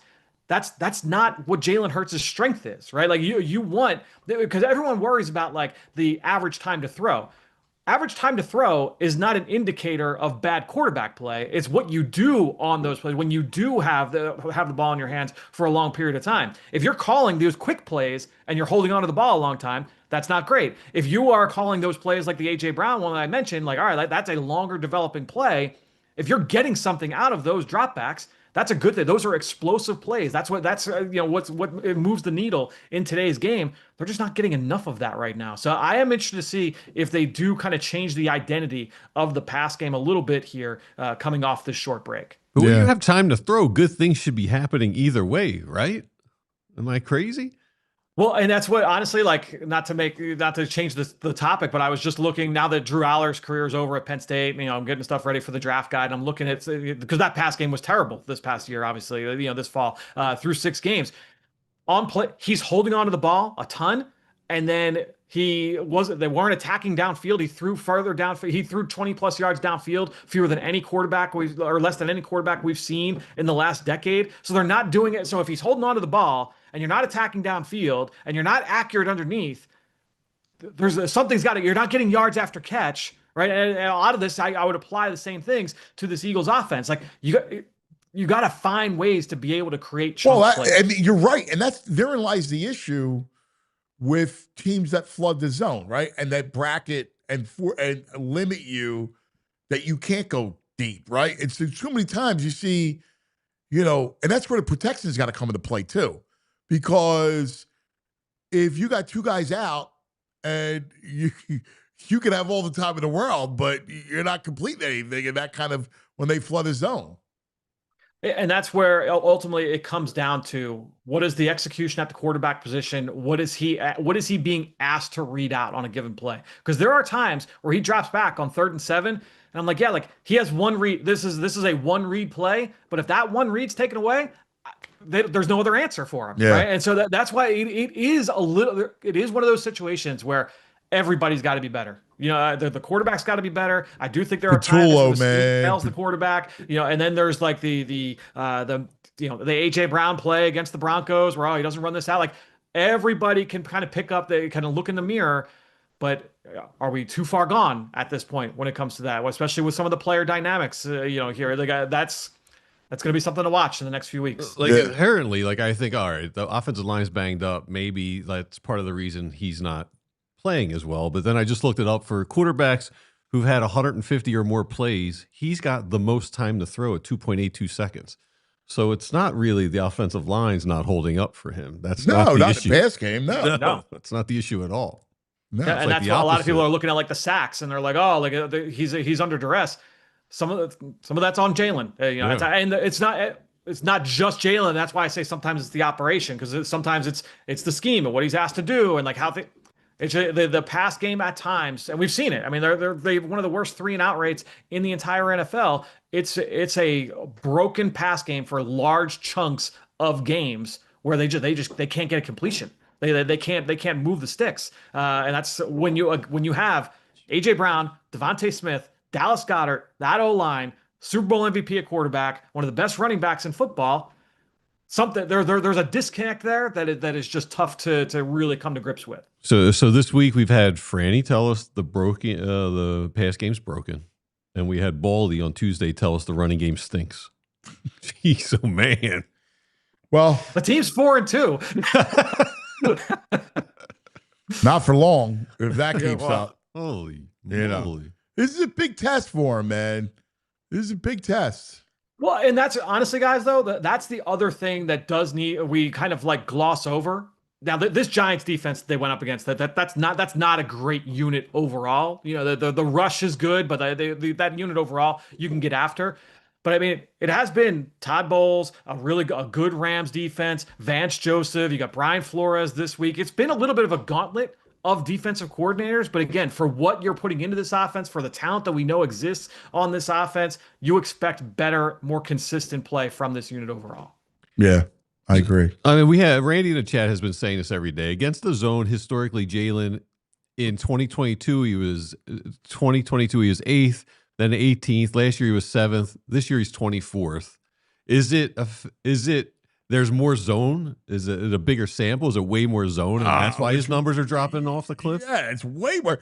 You see it. They're flooding the zone. Like, that's the biggest issue. Franny, you see it it screams at you on tape. Yeah, and that's, it really comes down to, it's not even just like zone coverage. It's more like the types of zone and the kinds of zone. Because what you're seeing is a lot of late rotation and a lot of like funky, like weird zone, like well disguised plays where all right, the corner and the safety switch, and there's all this late rotation. And sometimes, against the Rams, that one the seam ball to Dallas Goedert on the touchdown, the Eagles called a perfect play against that unique coverage where they just caught the Rams. There was no shot that anybody was going to be able to defend Goddard. He's wide open. Great ball from Jalen. Great play call, like beautiful. But so often on these kinds of plays, Jalen drops back and it's like, oh, well, the safety that was here, now he's over there. The cornerback that was in the slot, he dropped out to the deep safety. Well, guess what Brian Flores does? Like that's like his bread and butter. That's one of his strengths as a defensive coordinator. And so when it's second and long, it's second and 10, you can expect that there's going to be something crazy. It's 3rd and 8, like you're going to get some of this crazy stuff. Yeah, you got to run the ball early against them. Yeah. You have to be successful running the football. You should be able to, but so they should have been able to against the Giants too. Yeah. Yep, Yeah. no question. My brother, you're the greatest, man. Love chopping it up. Well, hopefully we'll have more positive things to talk about next week, guys. Hopefully. You're the greatest, man. Thank you, Franny. Appreciate See it, you guys. brother. You got to be a diehard to get Franny. You got to get him. Nobody breaks it down like him. Franny films on the Xfinity guest line. Coming up. A little optimism? Listen, there's optimism in the air in the winter teams. Yeah. There's optimism with the Flyers tonight against Winnipeg. Yes. And next week, soon to be in our rotation regularly, will be your basketball team. 10, 9, 8, 76. And I'm trying, like, I don't know how to say this because I'm trying not to be a sucker, but I'm a sucker. Full disclosure, he's got a tattoo. Well, I've had that a long time I'm ago. just saying, you need to disclose. You got Coming up, the tattoo. Kyle Neubeck. I love Kyle. He does such a great job covering the Sixers. And we're going to test the optimism. Yeah, I think he'll give you a sense of realism. Yeah, I'm gonna plead my case, throw it at him, see what he says. Swat. That's what we're gonna do. Right. Swat. I mean, if I see the beast going on, I go, oh. He's in the lab. I do have some video of one-on-ones with Paul George and Embiid. All right, I can't Whoa. wait. Coming up. And Windhorse saying he's going to be back before Paul George. Yeah. All right, let's take care of some business. Let's talk about Golden Nugget Jewelers. You know the name. For the past 30 years, Golden Nugget Jewelers has operated out of the very same location, right in the heart of Philly. Customers from across Pennsylvania, New Jersey, even Baltimore and New York City, they come to Golden Nugget because that's where you find the perfect engagement ring or wedding band. Their staff's highly trained, dedicated to providing a personalized shopping experience. We spent a day there. Really informative, knowledgeable sales staff that don't pressure you. They got a vast selection of engagement rings, wedding bands, along with high-end watches, fashion jewelry, sparkling diamond necklaces, bracelets, earrings, and more. Anything you can think of, they pretty much have it. With your engagement ring purchase, you get a final cleaning, a written appraisal, and Golden Nugget Jewelers, they're family-owned. They've been operated since 1987, right there, downtown Philly, the corner of Chestnut and 8th Street. So you deserve an expert. You deserve the best price, and that's Golden Nugget. Golden Nugget Jewelers, where Philly gets engaged. Visit goldennuggetjewelry.com today to learn more and get moving on that engagement or gift purchase. All right. Now let's talk about Parks Casino, Street Road, Bend, Salem. Here we go. Parks, give you fun fall vibes. Fun fall vibes. So much going on at Parks Casino, our casino of choice. They got it all right in one place. The number one casino in Pennsylvania, right? I-95, Street Road exit off of 95. Exit 6 off the Turnpike in Jersey. Action, excitement, headline entertainment, great restaurants. Watch every football game to start the state-of-the-art sports book. Love that All sports right. book. How about this? On Sundays at noon and Mondays at 6 o'clock, $1 hot dogs. Yeah. $3 Miller Lights. Yeah. $5 Peronis. Oh, Whoa. I'm a Peroni freak. I love my Peronis. It's a good beer. Sure you do. That's a good time, man. Parks Casino. Perfect for a guy's night out, girls' night out, after work happy hour, date night, just to meet up, friends, hang, eat, drink, watch the game, check out concerts, comedy, more, state-of-the-art Excite Center. You'll find an a collection of award-winning restaurants inside Parks Casino, including the Liberty Bell Gastro Pub and Beer Garden, the best cover bands in the 360 Lounge. No doubt. Every weekend, that's right. Plus monthly country line dancing, Latin dance nights, live comedy. Got something for everybody. Man, everything going on. Parks Casino, this is how you win. Pennsylvania's #1 casino. Tickets to all shows available. ParksCasino.com. Got to be 21. Gambling problem, call 1-800-GAMBLER. All right. Now, here we go.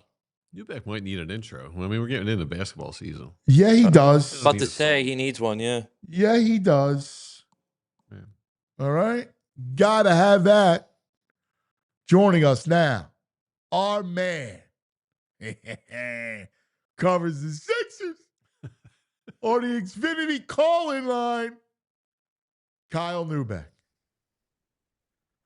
What's going on, fellas? How we doing? All right. Can I just tell you that they've been the bane of my existence for years. You're telling me, brother. I'm with them every single day. I know you are. But because every year I'm excited. I'm a processor from the beginning, like you were, a believer in this whole thing. It's amazing. The Eagles are playing Wentz, and I think of Wentz, I think of Simmons, right? Like, so it just goes full round and round. When I see the Embiid move, looking slim bead, knowing his talent, knowing that, all right, if Embiid can actually play, that means Paul George will be interested. He'll play. That means Maxey will have a chance, right? Now all of a sudden I look, I go, I had the three of them in a weakened East, and I see a kid like VJ who's going to play defense, and, you know, when McCain comes back, I got energy, and I start to go, no, maybe I want to play the song. Am I a sucker? I keep telling people, Anthony, if you can't get optimistic this time of the year, you might as well find a healthier hobby than sports, right? Like go do something productive. Go outside, get in the gym. Go outside. Like, this is the time to have fun, be positive, and say, what if, right? Because the whole fun of sports is it doesn't matter who won the title last year. It doesn't matter who won MVP. Everybody starts with the same clean slate. You play the same 82 games, and you get your chance in the playoffs, right? So I will say this about Joel, Anthony. I think you're right to point out that he looks slimmer. Like, he looks slimmer than he's been in a while, to my eye.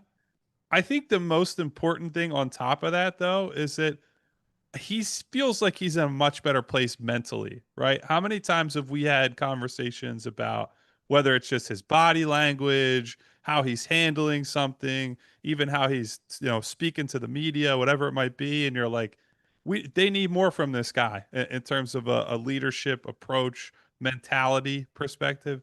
And what I've seen every day is, even when he's not involved in some of these post-practice one-on-ones, even when he's having a light day, he's out there with the rest of these guys whooping and hollering and cheering and, just being a teammate to these guys, right? So being a leader, right?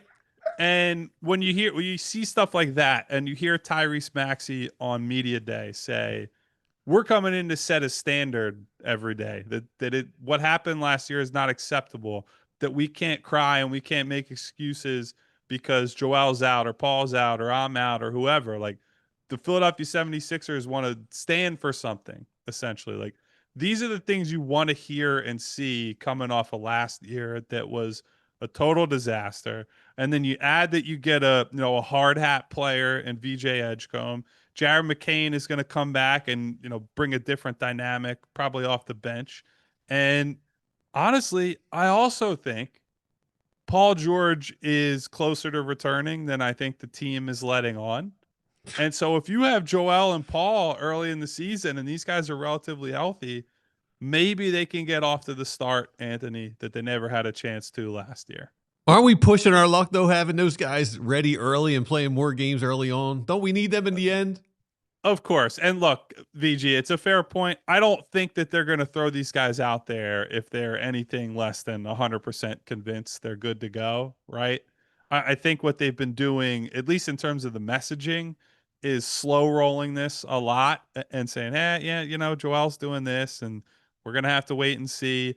But from, just using the old eyeballs, seeing things like him playing in that inter-squad scrimmage on Sunday, right, which he never does. Normally it's Coach Joel Embiid, and so that's an indicator. And then he might play tomorrow night in the preseason finale. He hasn't played He hasn't played in the preseason in years. So I'm not guaranteeing that, right? We don't know if that's going to happen keep him for safe sure. and off the court. Please keep him off the court. But he's indestructible. Listen, VG, I get it. I 100% get it.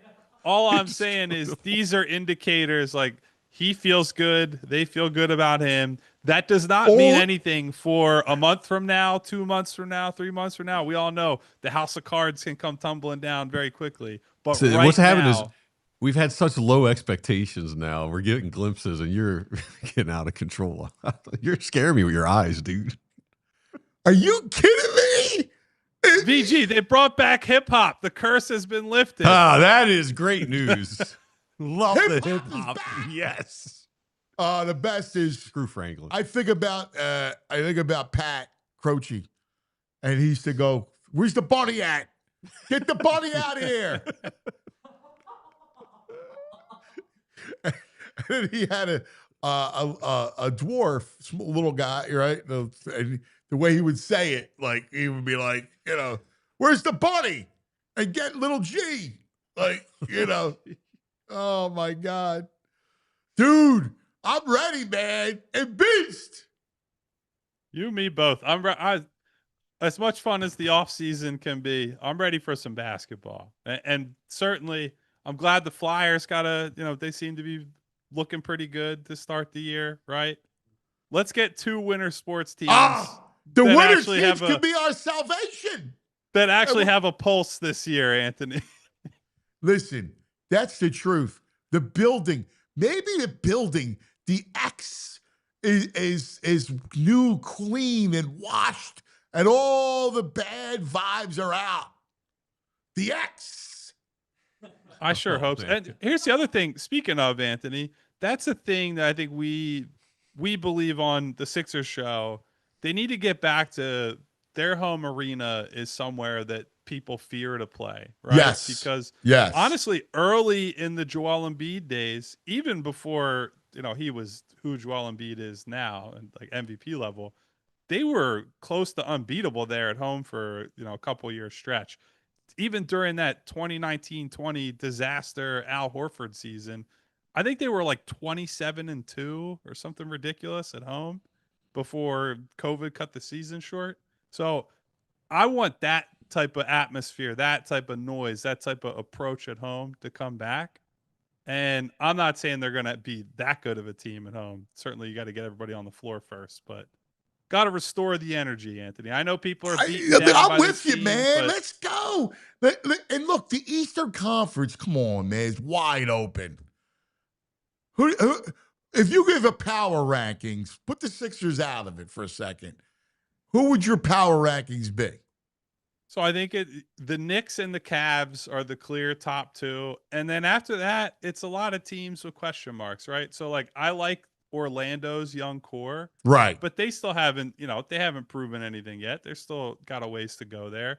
I think Atlanta is a potential surprise team this year. But again, there's a lot of ifs and maybes there. Detroit is good, also young. There's not like a juggernaut team. Even the top 2, right? Like I think the Knicks are really good. I think the Cavs were. The Knicks are going to be like the Mets. Team. But I think both of those teams are certainly beatable. No one's coming in like the Celtics last year, where they had won like 60 games and won the title. We're and like everyone was Indiana, like, boy, you know? yeah. Or yeah, like Indiana is a team that just their style and their identity makes them really difficult to play against. Milwaukee is I don't want to say in shambles because they do still have Giannis for now, but how long do they have Giannis? And that's also a potential. Maybe somebody trades for Giannis in the middle of the season if things Yeah. go haywire, and that shakes up the East as well. So, like, look, if these guys are upright by April, and that's a big ask, obviously, they have a puncher's chance. Now, I think the teams at the top of the West, Anthony, Puncher's are chance, just baby. kind of in a class of their own. Like the Thunder. Oh, but I don't care about the West. The West is irrelevant. We'll worry about the East for now. We just got to get out of the second round, Kyle. I hear you. Bet Parks. I hear you. 12-1 to win the East. Let's go. Let's go, bro. Play the song. I hope I don't have to wait for, a month to hear the victory song after the game this year. Oh my God. I didn't hear that song very often last season, fellas. Next week when we talk, I want to get more deeper into the rotation piece of it. But like one of the things I need to have happen is Maxey has to have the ball in his hands. Maxey has to create. Like that's just the bottom line. I don't like when Maxey's playing off ball and just disappears. Like I need Maxey ball dominant. I will tell you this. You might not be happy with the changes that they're making on offense then, Anthony. So here's my buzzkill for you of the day. One of the main goals of the offensive changes coming into the season, according to Nick Nurse, is more passing, more ball movement, and specifically he has brought up they want to get Maxey off the ball more, not because they don't want to feature him as a player, but because they really need to tap into his shooting and using him as a weapon. And so I think you're going to see more designed looks where it's like Maxey coming off a pin down, Maxey coming off a flare screen, Maxey maybe using like an elevator door. Here's the problem though. They got to get like the issue is like if you got Grimes, right? I don't know. You don't have a lead guard, right? So if you don't have a lead guard, I don't know how that works, right? Like so Maxey. It's why I want to not have that problem and be ball dominant and have Maxey be ball dominant and create within George and Embiid, and then he'll organically get shots, his shots. Yeah. Listen, I don't think you have to worry about Maxey getting enough shots, right? That everyone in that. But you remember Grimes last year, like there were times when Maxey didn't get the ball. I don't think you have to worry too much about Maxey getting here's the thing. The benefit of all these guards being in the building now is that if and when teams trap Tyrese, and they will, right? They will try to force the ball out of his hands on the perimeter a good bit. When he passes the ball, now he's passing the ball to guys who can actually do something with it, right? Like with all due respect to some of the wings and guys they had in last year, you swing the ball to Quentin Grimes, you swing the ball to VJ Edgecombe, you swing the ball to Jared McCain. Those are guys that can take that and do something with it rather than you're getting record scratch possessions to Caleb Martin in the corner for the first half of last season. Like they're just a lot of guys. Yeah. And to your point, Embiid and George are on the floor playing like those two. You're not going to be able to blitz Maxey. I mean, like last year, he just got blitzed constantly. Like I'm not the biggest Grimes fan. I'm not, but like I need George and be healthy because that will organically free up Maxey. Yeah, look, I think Maxey's going to have a big year this year.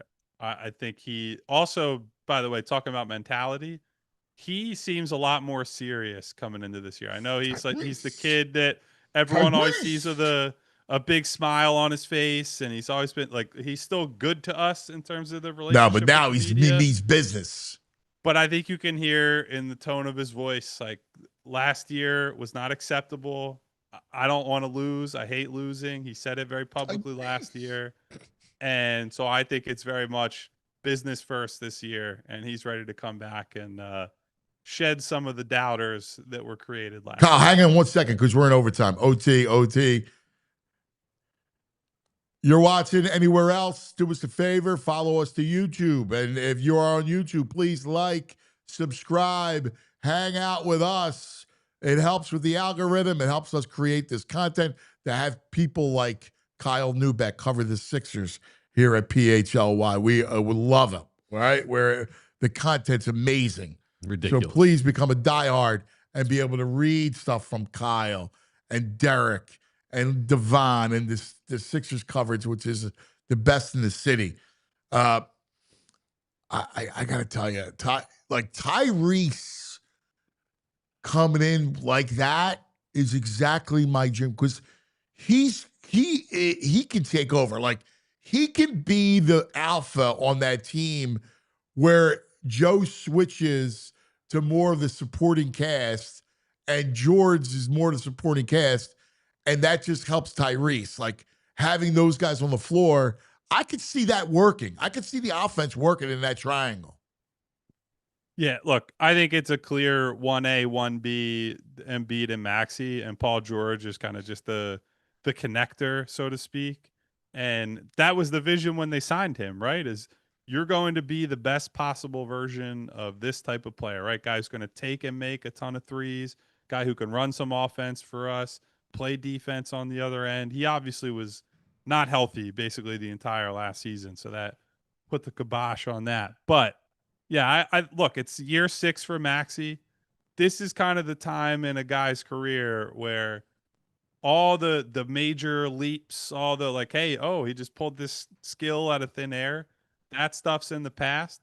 And these next 2-3 years for him are all about like, where are you at in the pecking order in this league, right? Can you get into, he's probably going into the season like a top 30, top 25 player, somewhere in that range. He's got to push himself into top 20, top 15, like get closer to the upper echelon to be that guy, like to be the number one, right? And I think the good thing about the relationship with Joel Embiid is that Joel and him built this bond from day one. Joel trusts him inherently, right? So there's no, hey, this is my team and I need to have this shot, right? I think those two are very comfortable playing in a flow state and operating together. And so they're going to hunt the best looks they can get, end of games, middle of games, whatever it might be. I feel very confident about those two as a duo. It's just, how does everything else fall into place? Hey Kyle, I'm like a leader of the VJ Edgecombe fan club. His handle's all like a concern. Has it looked to have gotten any better over the summer and the preseason? I think that's still a thing that's going to be more of a long-term project. Now, I think what you see for him, and this is true for all the rookies, is that these guys get to operate in a lot more space in the NBA, right? Like I saw a play last night, it was Mavericks-Lakers, right?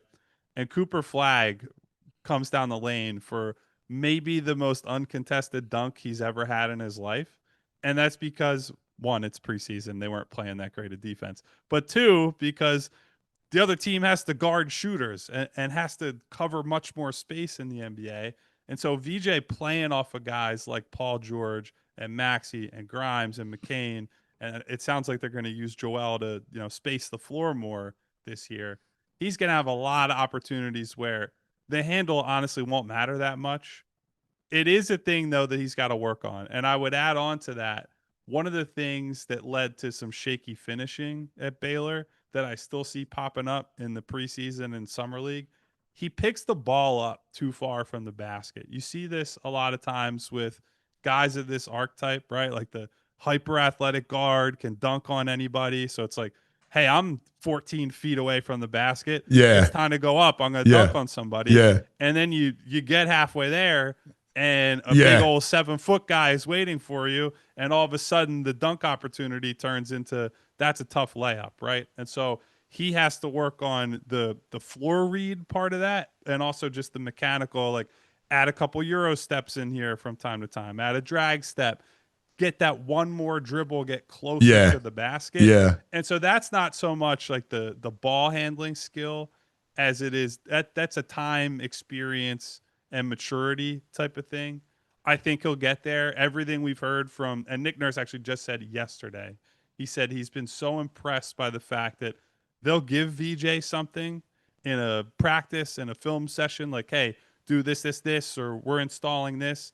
Next day, it's like it's on the floor, and they're already seeing him put that into action, right? So he's someone who works very hard. He's also a very smart kid. So I think whatever his handle will be, whatever the shot will be, he will maximize how good it can be.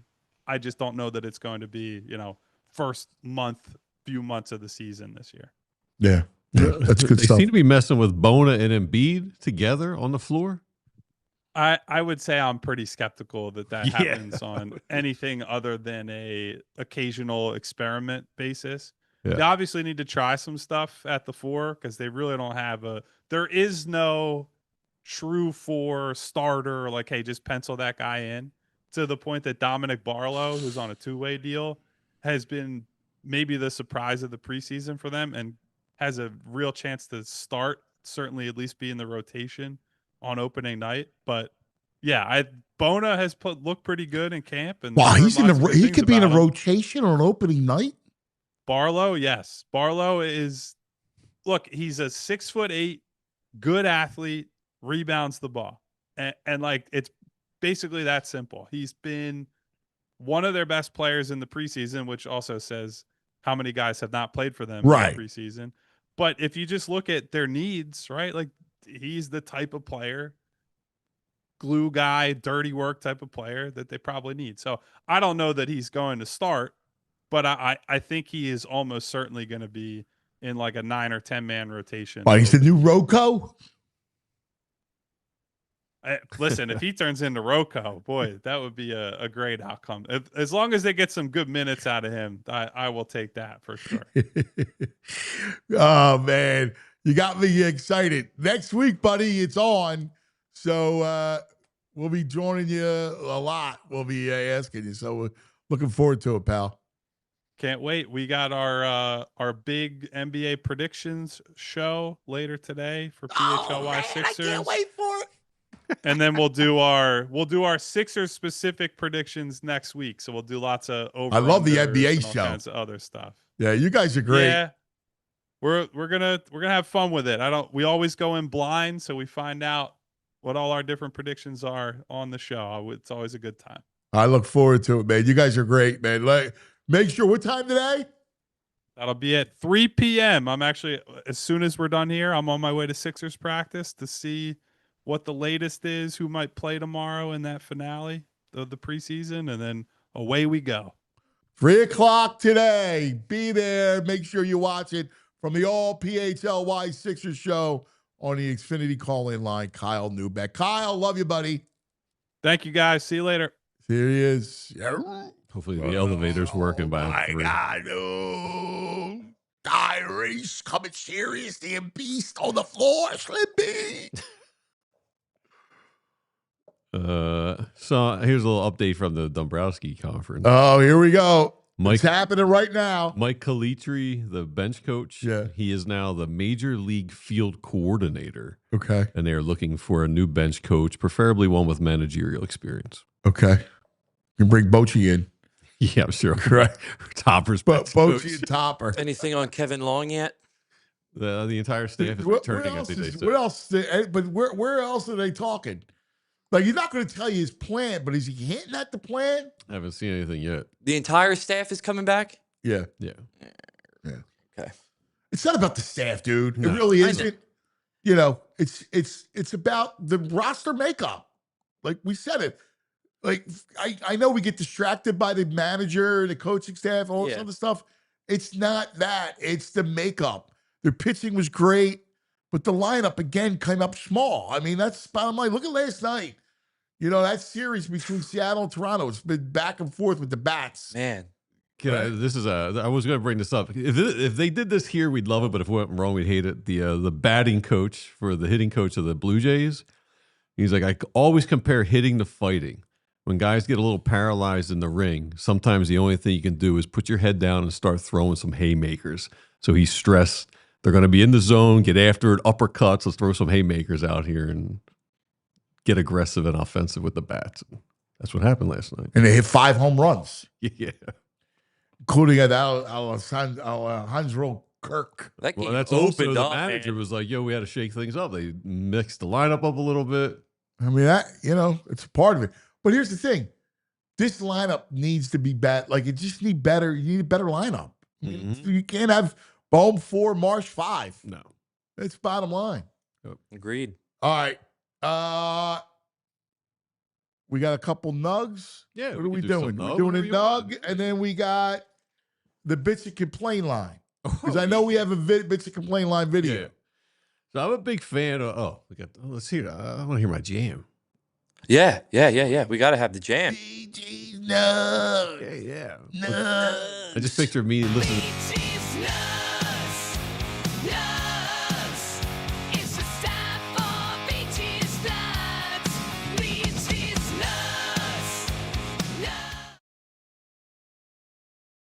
Nug. Yeah, I didn't even realize there was no sixer nug. I mean, there's only 3 to go around. We got a chicken nugget. Yeah. What else? A hop. A hop, right? Yeah. And what's the other one? I forget what the other one was. Did you do a golden nugget? Oh, yeah. It's a golden nugget. It's a golden nugget. Well, Nugget Jewelers. Yeah. There's got to be another nugget. There's Another nug? plenty of nugs out there. All right. This guy stormed onto the scene. Pretzel nug. Pretzel nug is a good nug. All right. Do the Yeah. pretzel nug with Dipped the in 6 cheese. and a half. A little cheese The dip cheese on it. coming off. Yeah. Relax. Our budget for animation is pretty limited. Relax. We'll get it dancing. University of Hawaii started off the season with a dramatic win, and I think overtime with a field goal from a guy who taught himself how to kick off of YouTube. Well, now he's become a sensation.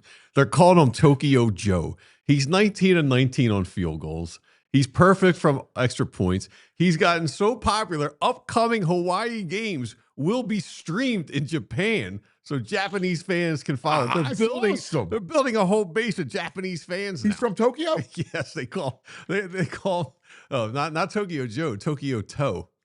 They call him the Tokyo Toe, which reminds me of Super Toe when we were kids. Yeah, he smashed the head and Yes. kicks the field goal. Yes. Tokyo Toe. That's great. Have you heard the updates on Emmanuel Classe? No. Oh, man. There are reports. Oh, geez. What did he do? The reports he will never pitch again in Major League Baseball. That the evidence is so overwhelming that he was gambling inappropriately on baseball. So you're a closer. You're going to sign big money. How much money could you make? I know. They say he will likely to never pitch again. Man. Well, what's the like? What were somebody? I mean, They haven't gotten into it. It may have been Jim Bound. I forget who wrote it, but they were just said the reports are the evidence has just been so overwhelming that he's just not pitching. Never see him. Won't see that guy anymore. He was so good too. Great. That's such a shame. What a wasted Dude, career why if that's the you flush case. your career down like that. Right. Gotta think of the consequences, That's man. a sin. Pope was driving around. The Pope, the the Vatican. big White Sox man. Yeah. No. Pope Leo. Oh, is he a White Sox or Cubs? He's Southside. Yeah, he's a Sox fan. Because, while he's driving around the Pope mobile, someone yells out something to him baseball related.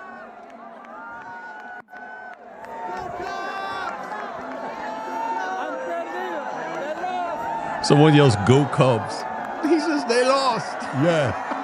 I love it. Well, he's a Sox guy. I love that this guy's a baseball fan. Oh, Pope Leo is the man. Pope Leo's the man. I love that guy. He's cool, man. I want to have him on as a guest, go baseball. I think he got his brother. His brother's been popping around doing interviews. He's the greatest. Yeah. It's still crazy to me that we have an American Pope. Yeah. Like It's wild. I just Yeah. never thought that would be a I thing. know. Chicago. From Chicago. Huh? Yeah. That's unbelievable. The coolest. All right, time now for the bitch and complain line. We need an opening for the bitch and complain line. All right. Something, Put it to the something list. creative, you know? Yeah. Now, if you want to supply a video, Eddie Wright, Fit Dad, anybody in the chat. Oh, Fit Dad. He's so anti-Sixers or Phillies, and he's all in on the Sixers right now. Fit Dad. Tyrese. He's out on a team with 96 wins. Well, no, listen. He'll be back in next year. But now let's go with Sixers, man. The Sixers basketball season's coming up. Play the song. It's back. All caps. There you go. That's it, brother. All right. Here's our man, Uncle Frank, on the Bitch and Complain line. Hello, friends. Watching FIFA, we got Morocco versus France. And nice picnic basket up top. Ready? I am with, get ready, our man. He hangs at neighborhoods, bars, and loves IPAs. Our main man, VG. You're What's hanging up, Uncle brother? Frank? Whoa, nice IPA. VG. Up You're and hanging out. with Uncle Yeah, Frank. it's a hazy one. Look at you. What's with the lid? You look Rastafarian. Did the pagan slip? Look good that wig, VG. Yeah, it's relaxing. A gummy in your Comfortable beer. Anyway, You get the IPA. VG, who do you like?